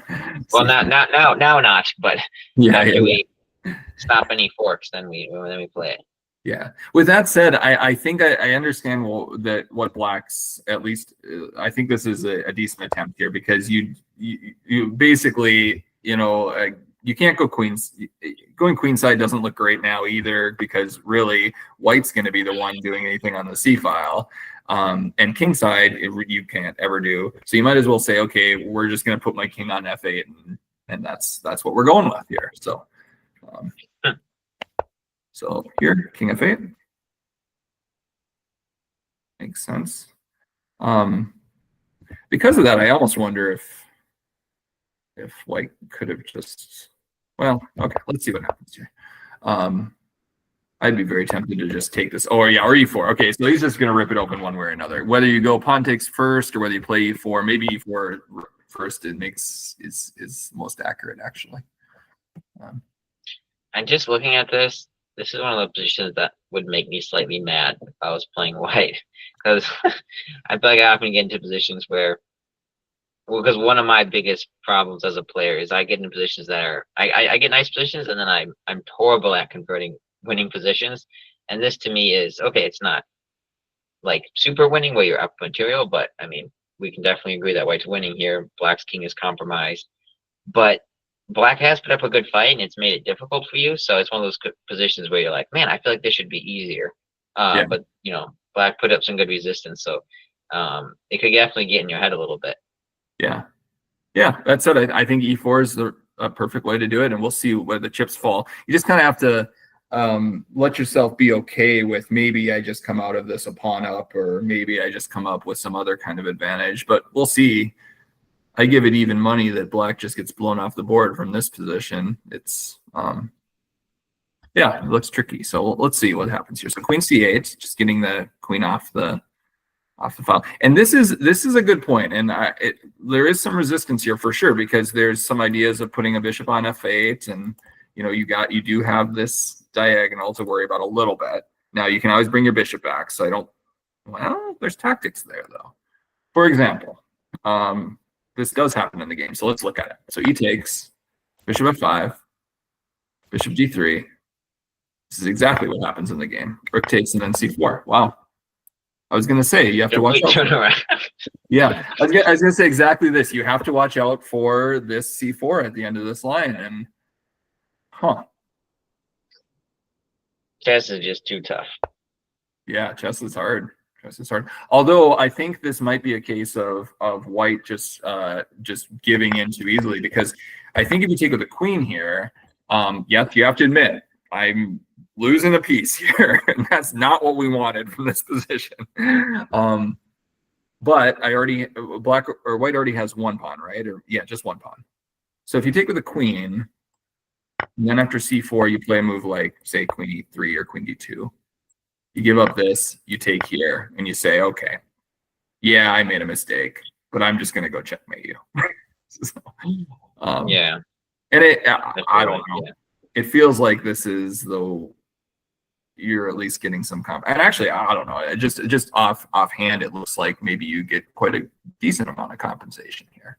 No, I do like this. If this is at least gives you some good counterplay. You're also threatening d6 in lines there. Yeah, d6. Yeah, d6 ideas for sure. Unless he had some idea here, and it doesn't look like it because he just plays rook e3 and then takes. And okay, now we're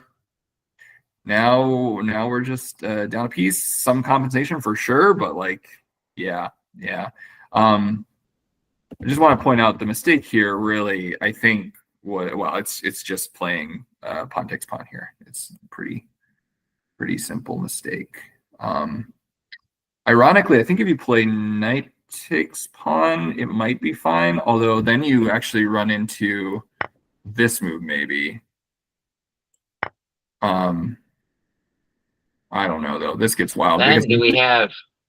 Yeah. Knight takes e7 actually looks like it's probably pretty good. So it's possible knight takes, although it looks wilder. And just my point is simply that if you take here and play here now, then bishop takes or bishop here takes. You can play rook takes because this you can go here.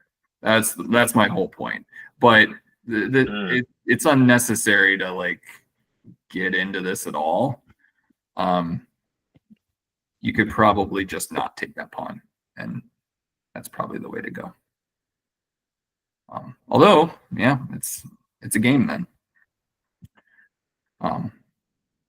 Okay. Anyway, so what happened in the game is this, and now queen f5, and now you have to choose: do we trade queens or do I give up the f2 pawn? And he elects to trade queens. So now you just have two pawns and 2 pawns for a piece, and black's going to work on untangling.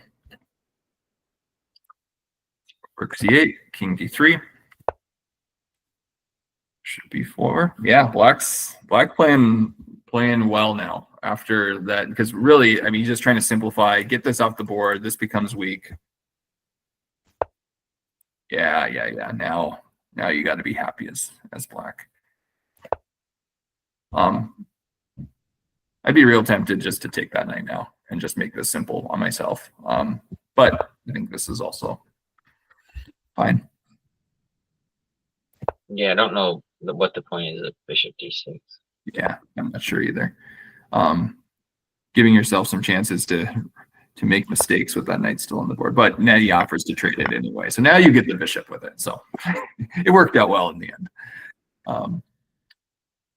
Yeah, now white not only is down that piece for 2 pawns, but also like there's no entry squares. That this bishop is really good.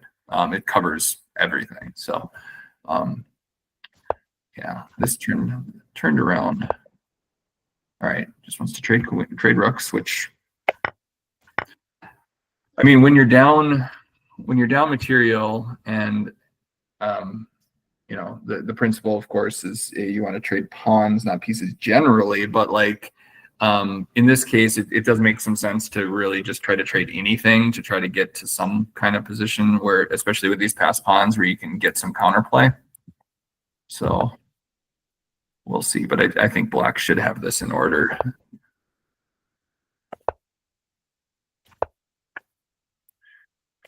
Okay, king g6.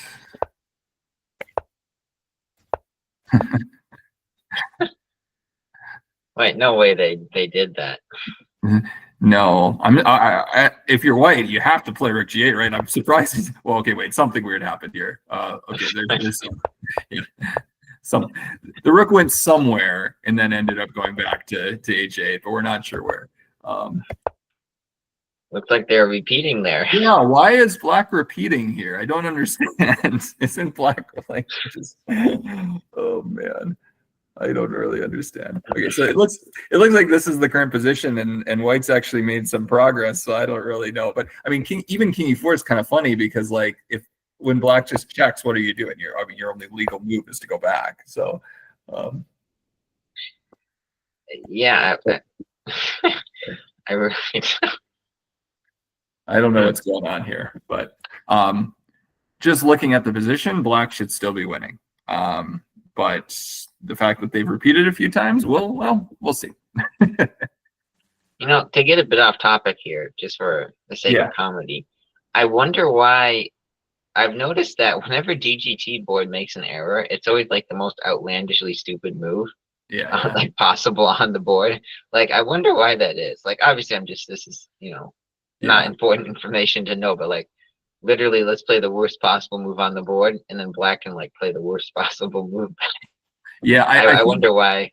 I wonder if he played like Rook E8 and it just missed it and thought it was on that square or something, or I don't know. Maybe, I don't know. Weird. Yeah. Okay. All right. So we got through those. Should I go back to the beginning and see what happened? I'm not sure if we know what happened because this was the one that had the DGT go crazy, which is unfortunate because it looked like it was kind of wild. But yeah, that is unfortunate. It's definitely busted. The last couple of moves are incomprehensible. So that's unfortunate. Yeah. Sadly, we can't say much about that game. Okay, so Eddie's Miles and Eddie now is live. We left this a while back. Okay, yeah, we left this with the position, this kind of crazy position here, and he did play Rook E8, and we went into this that we're sort of looking at, and Rook B1 take, and then played for this. All right, yeah, this is an interesting working game. So what are your instincts here? Just you think it's just equal? Just what do you think? Yeah, my gut still tells me it's a draw. I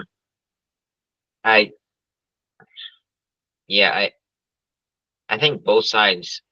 I mean, White has the quote unquote advantage of being able to target the B7 pawn, but Black has the advantage of being able to target the C2 pawn.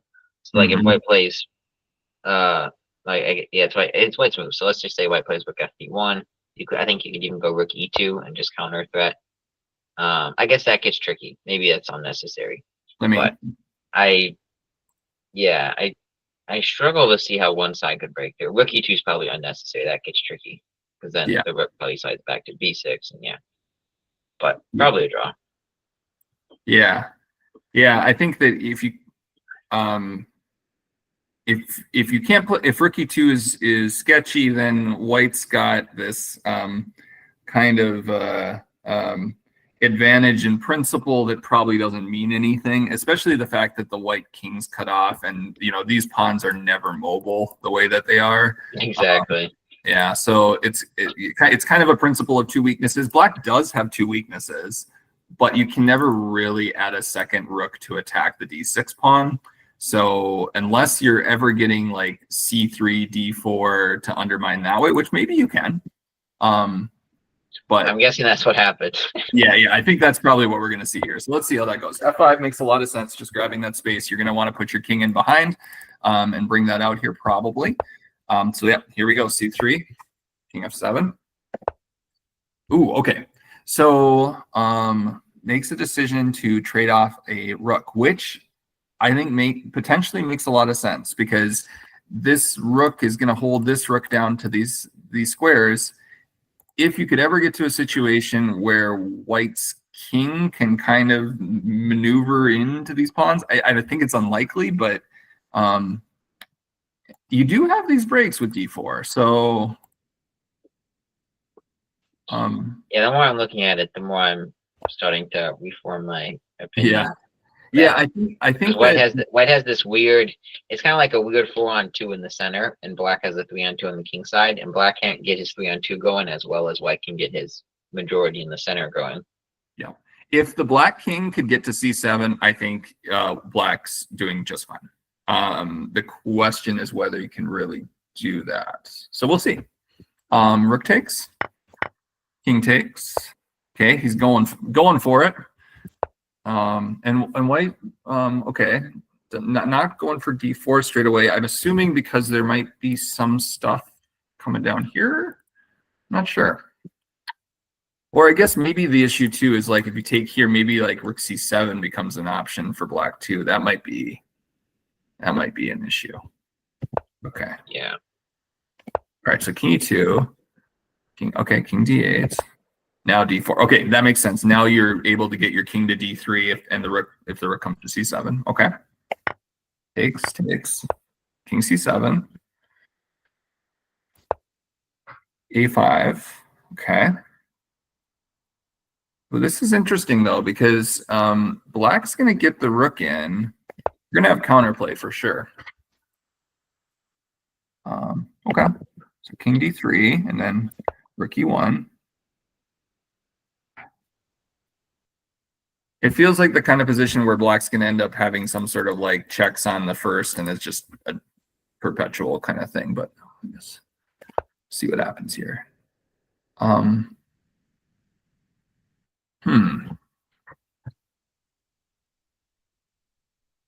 Okay, so takes. I was just trying to think if there's any justification for not taking it, but like if you checked first, but maybe that's actually just fine for white. But I can see how white could be doing well here suddenly because the moment you do this, the white king sort of has like a route into the behind the pawns here. Yeah.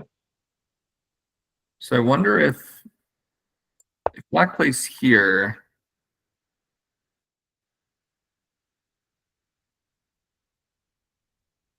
I'm just wondering if this is just like a perpetual kind of thing, like here, and if ever here, then I guess you could. Yeah, maybe this is a little sketchy for black too, because like you don't want to just go win the a pawn and give up this pawn. That would. Yeah, white's looking good. Yeah, this is actually sort of interesting. So he takes here. Yeah, maybe this is just actually kind of tricky. So he checks.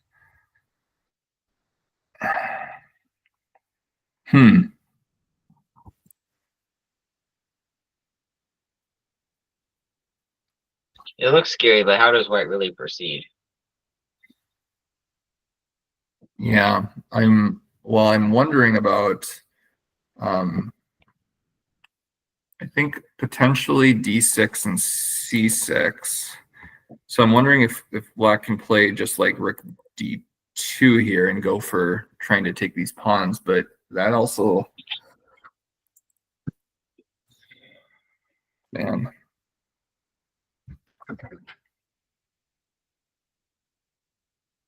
I think I am not a huge fan of driving the king in here, like doing this kind of stuff. Like, I think that's going to turn out poorly. But that's just a gut instinct. It's not necessarily my wisdom in any way, shape, or form.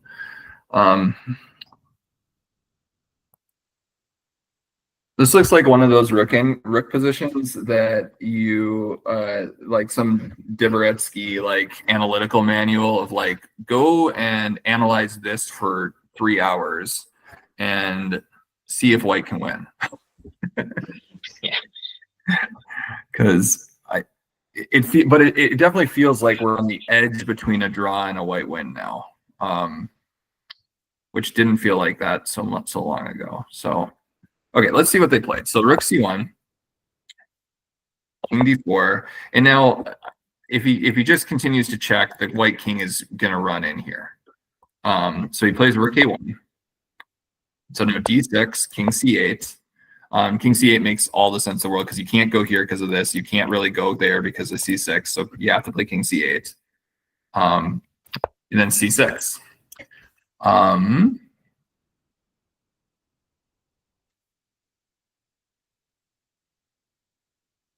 Of note, Eddie has 1 minute here compared to Miles, who's Yeah. 13 at this point in the game. Yeah, So it's very pressuresome for Eddie.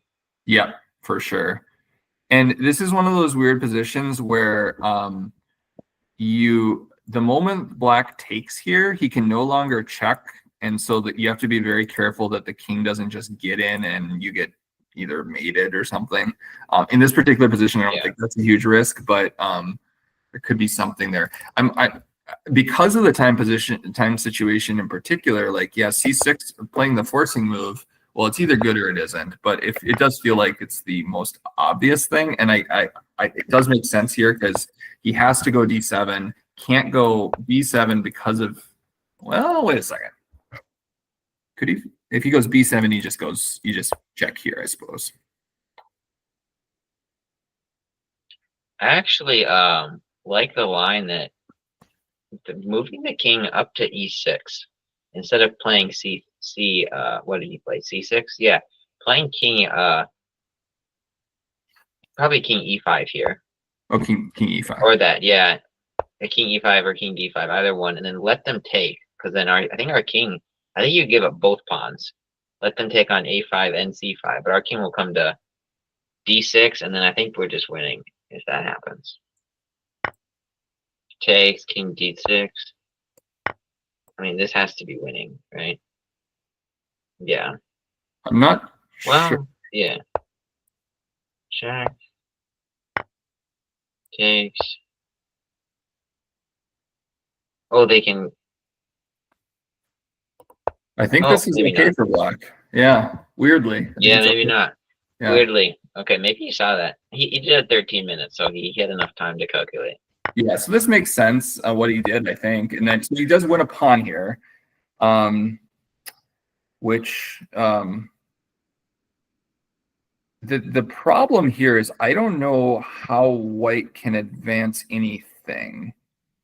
So let's see what, okay, so yeah, rook a2. Because the problem, okay, so if the king goes up to defend this pawn, your black's always just going to check along the first.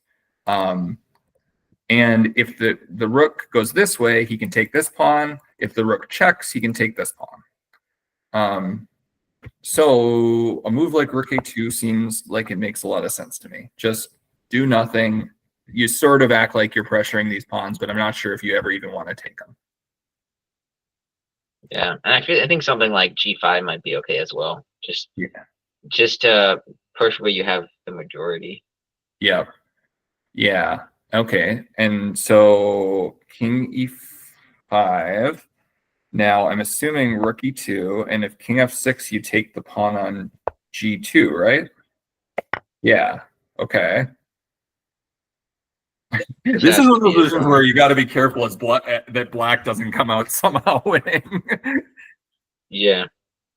This is I don't think white's any better anymore. I definitely think this is the game of the day, just because of the exciting tactics, the plot twist, the turns.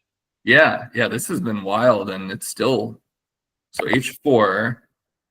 Yeah, I mean, this is one of those very also kind of instructive in a way. This rook is just so it's tied down. It's in its own pawn, the way of its own pawn. I mean, yeah.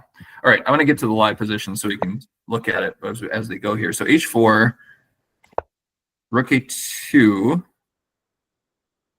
I'm not sure why you wouldn't go after the h4 pawn, actually, but like if you play rook h2 here, what's the idea? I mean, other than maybe he's low on time, so you could have a situation where white plays here and you just draw or something, but that must have been what he's worried about. Yeah, just bring the king back. But if you're black, I don't think you're worried. I think you just take a draw, right? I mean, well, yeah, that's the thing. Maybe I think he might be trying to win now. Yeah, he might be. Play? Yeah. All right, but this is just drawn. Though if you play like rook a5, rook a4, oh no, he goes for c. Okay, no, he is trying to win. You're right. Yeah, he's trying to win for sure. Okay. I think this should just be drawn. This now takes there. Yeah. King takes. Oh, he checks here first. Okay. And now just king takes pawn or rook f7. Yeah, this is just going to be your classic, like all the pawns come off the board. Right? Oh my gosh, he's still playing to No, this is just a draw. Rook h2. And this is where we're at right now, right? Okay, so this is, everything's just going to come off. It was really interesting, but I think like a lot of rook end games, all the pawns just come off and we draw. Yeah. Yep. So really interesting. I don't know if there was anything that could have been done here. You can't go too crazy as black, like try to like, so like I was looking at like rook h2, if he plays here, I don't think you can go crazy and try to take this, because then you really do get in a position where you might just end up losing. Like you always have to be worried about the king stepping forward, and at the very least white can always just draw this way by checking, so it's probably nothing there. I peeked at the engine because I was really curious, and it looked like previously kind of that it was pretty much a draw the whole way through until move 32, which was coincidentally enough the move we were looking at a lot with when white played c5 on move 32. And you were right. Rook d1 it was black's only move. Well, yeah, rook d1 or well. Okay, it's weird because something's wrong with my engine because it says after d takes c5, it's plus 0.4. But after they played it, is my computer changing its mind? This is weird. I think my computer is having issues because initially when d takes c4 was played, when I analyzed it, it showed that it was completely winning for white. Okay, I guess it's just having brain issues. Yeah. Yeah. I guess either move was playable. Could be a horizon thing there. Yeah, we're oh well, a couple moves later apparently it's winning though for black. Move 34. Okay, so king d4. What do we miss here? So rook. Okay, so c6 here on move 36. Okay, so I guess the subtly different thing about this, I think, okay, so I think what we see when we see c6 is what's going to end up happening is the rook's going to end up on the same square, but this pawn's going to be back on d5 rather than d6. And like with a lot of rook endgames, it's going to be like all the difference in the world because this rook will no longer be tied down to that pawn, and this king could still go in here. Let's c6, bc, rook c. And now it wants to play rook king d7 because if you go king d7, now you can take it. And this is a just completely different position because this king, the main point is this rook is not tied down to this pawn. And apparently that makes all the difference. Chess is hard. Yeah. But so it wants him to play king b7 instead. But the moment you play king b7, now your king is potentially going to be cut off. And actually, it looks like so after this, you have to give it up anyway. Yeah. And probably the most straightforward way to understand this is simply that you can play this and take here without immediately losing d7 or d6. Yeah. But I don't know if it's quite that simple because, you know, the moment the king gets here, there's stuff here. But anyway, that would be the distinction. C6 is a difficult move to play, though. D6 looks so natural. I'm also curious, like, what about rook, like e6? What's the plan here? Yeah, okay, this is also good. Yeah, also good. Yeah, and that makes a lot of sense because your rook. You need to swing your rook over it. I mean, rook e6 makes a ton of sense. I mean, the rook's blocked by the b7 pawn. Yeah, he actually had a couple ways here to try to win, but yeah, it's funny because though if black plays here, you actually just need to go back though and find c6 because you don't. Okay, it's one of those engine suggestions. Okay. Yeah, and you can't go in here because then you do lose this, and this is hanging. So yeah. Interesting. and you can't play rook c6 because then black can actually just check you from he can actually check you from the side because this is mate, which would be a really unfortunate way to lose. But he could also check you from behind. I would imagine this probably also works. Okay, it doesn't like it as much, but yeah.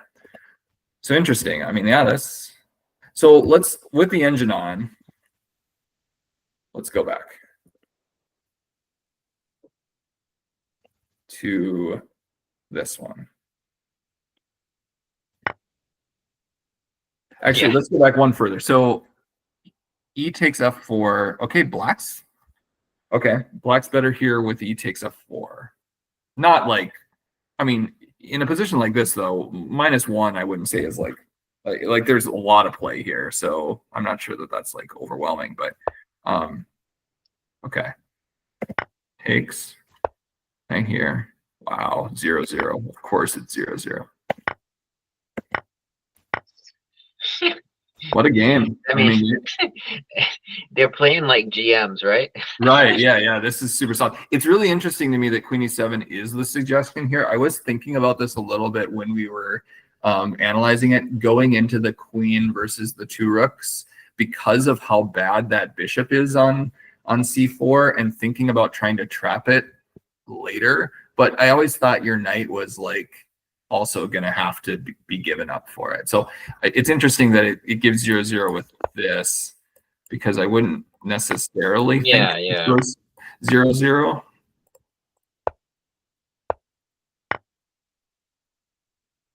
Yeah. Very, very interesting. So the idea now, it wants to play rook FB1, which, I mean, I don't know if human people would do this, but the idea of just trying to hold on to the knight is such a interesting computery kind of idea. But I did sort of think about this. Yeah, you can only hold on for so long. Yeah, because like, I'm just curious, if you play the other rook, what does it evaluate it? Yeah, it starts to think black's doing okay here. Or at least like, yeah, it's 0.1, but like it's really interesting.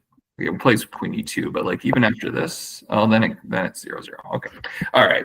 Well, that's getting into the weeds, but what a game. I mean, that was really, really something. Yeah. And once I noticed that it was 0-0 after all the crazy tactics, I'm like, I wonder if this could somehow be crazy prep, because we weren't too deep. I mean, we're 17 moves deep, but when you consider the players' times, it definitely wasn't prep because they had spent like half their time. Yeah. And also, like, I mean, there was just some interesting things that I don't think you could really, unless they played this before somehow or something, that it'd be hard to imagine that your opponent's gonna play D3 or in that opening. You know, it just was a little weird. True. D3 was the weird move. Yeah. And so we were looking at Queen F3 at one point, and what was the line we looked at here? I don't even remember. Was it taking here? The computer suggesting knight FG4, which is kind of wild. Everything's kind of wild, but it makes sense once you see it because of the E5 stuff and the pin on here. But yeah, interesting. Maybe that's just the move then. Yeah, so queen F3, computer likes knight FG4. I think we were thinking knight takes D5, right? Then the queen. Yeah. We were looking at all the knight takes D5 stuff, and it really got messy. I mean, I guess probably the critical thing is, like, if white can't play something like this, and it looks like he probably can't, although it's not clear to me. I guess the main point here is the bishop. This pin is huge because it takes E6 out of the equation for the most part. Yeah, very huge. Yeah. So that's really that makes a lot of sense. The position just looks so weird because there's still so many pawns in the center, but pieces are still everywhere. It just looks crazy. Actually, 1 second. I just hit that. I had to. Okay, so here it said queen here, because, and what happens after knight takes D6? Oh, the rook's hanging. The queen's hanging. Okay, never mind. Okay. Yeah, that'll do it. So yeah, they just played well. They just went for the straightforward line, or the most forcing line, and just happened to be somehow just 0-0s. Yeah, and the missed opportunity came later, but can't fault. You know, I mean, I kind of thought C3, C6 was somewhat playable, but you know, the long game and all the tactics you calculated earlier will definitely take a toll on your brain. Yeah, yeah. I mean, this is it's worth it's worth knowing or worth thinking about this. This rooking game is really interesting, and you really could study this for a long time, and probably find some really neat things with it. Oh, yeah. But yeah, it's somewhat counterintuitive, and also I wonder if the distinction between, you know, pawn takes here and playing rook d1 is also relevant. Because the one I had looked at briefly was, oh, you can't, this is a good point. This move allows this stuff. So it actually forces white to play c6 and get into that c6 position. So, yeah, I mean, you have to realize that that position isn't, with the pawn on d6 and c5, isn't the ideal position for white in order to think that this makes a difference. Yeah. Which wasn't clear to me. I mean, that definitely was not clear to me. So,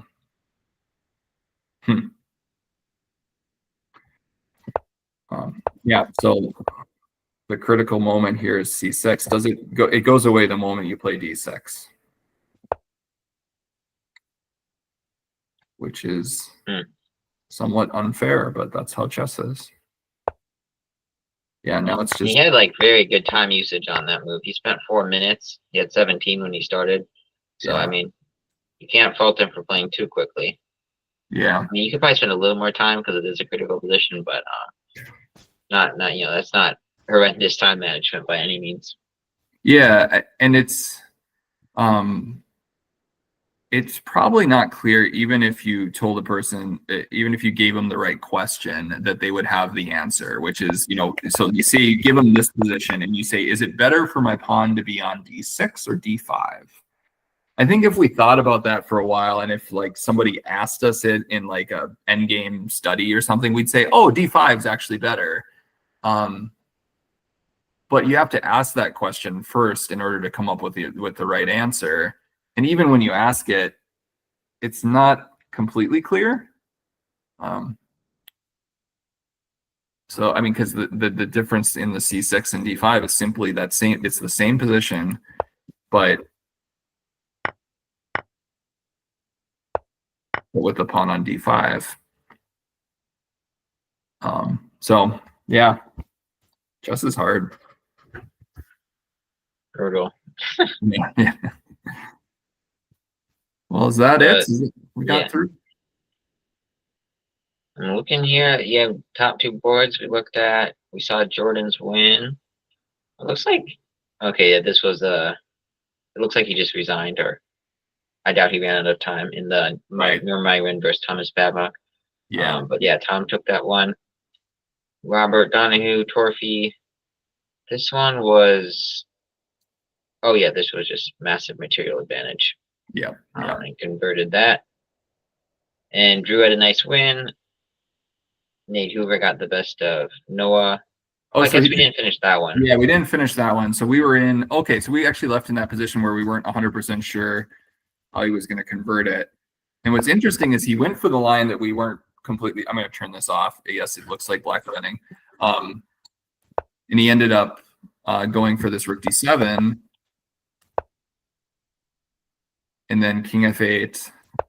So this is exactly the line you suggested here. And it's just enough to be winning, it looks like. Yeah, now d3 now. And then what you suggested, D3 is just, you just combine the two. Slightly too late. Yep, you're just too late. So yeah, same idea. Just probably the most accurate way to play it, honestly, as long as you're confident you're not getting perpetual. Yeah, and then once white had to retreat, it was a matter of technique. So. Yeah, good games. Interesting, especially that. Yeah, Miles and Eddie. That was quite a game, and I wish we could have seen board one a little more, but that's all right. Yeah. Oh, I guess we had the Terry's Humphreys and Kevin Landman where we had that crazy game, kind of the crazy swings, where Right. you have the bishop for 2 pawns, but it looks like it might be another DGT error because it's showing both players flagged. Right. Yeah. Oh yeah, we already had the error here because they're saying like some weird perpetual, but I doubt that happened. Yeah, unless they did just agree to a draw in this, which would be unfortunate for black because I think this is pretty good for black. Just gonna confirm my thoughts here. I'm tired. I've been doing this for a couple hours. I want to make sure I'm right, but yes, okay. The engine, Yeah. the engine agrees. So, yeah, this game was kind of definitely back and forth game that I think White was winning and then not winning. So draws maybe Yeah. fit. Yeah. Well, today we had 2 draws. Interestingly enough, assuming this game is a win, 2 draws for the top 2 boards, and then decisive results on the bottom 6. If we take a quick look at our standings, see if I can pull it up. It's showing Nate's at a perfect 4. Except sometimes these standings show repeated games, like they give player 2 points. They show they played the same person twice, Okay. which is a little weird. But that being said, it still looks like for the Thursday night of July standings, Nate is on 4 points. Connor's on 4. Noah Stewart's on 4, even with his loss today against Nate. And Eddie's at 4. Eddie's at 4. Oh no, that's games. I'm reading games. Excuse me. Yeah, that can't all be right. Only Nate's on 4. Yeah. Oh, okay. Well, yeah, sounds good. Well, I think we're both going to be back next week. Is that right? Yeah. Yeah. Well, look forward to just doing it. Hit and repeat on this, and see you next week. Yeah. Thanks for watching, everyone. Have a good night.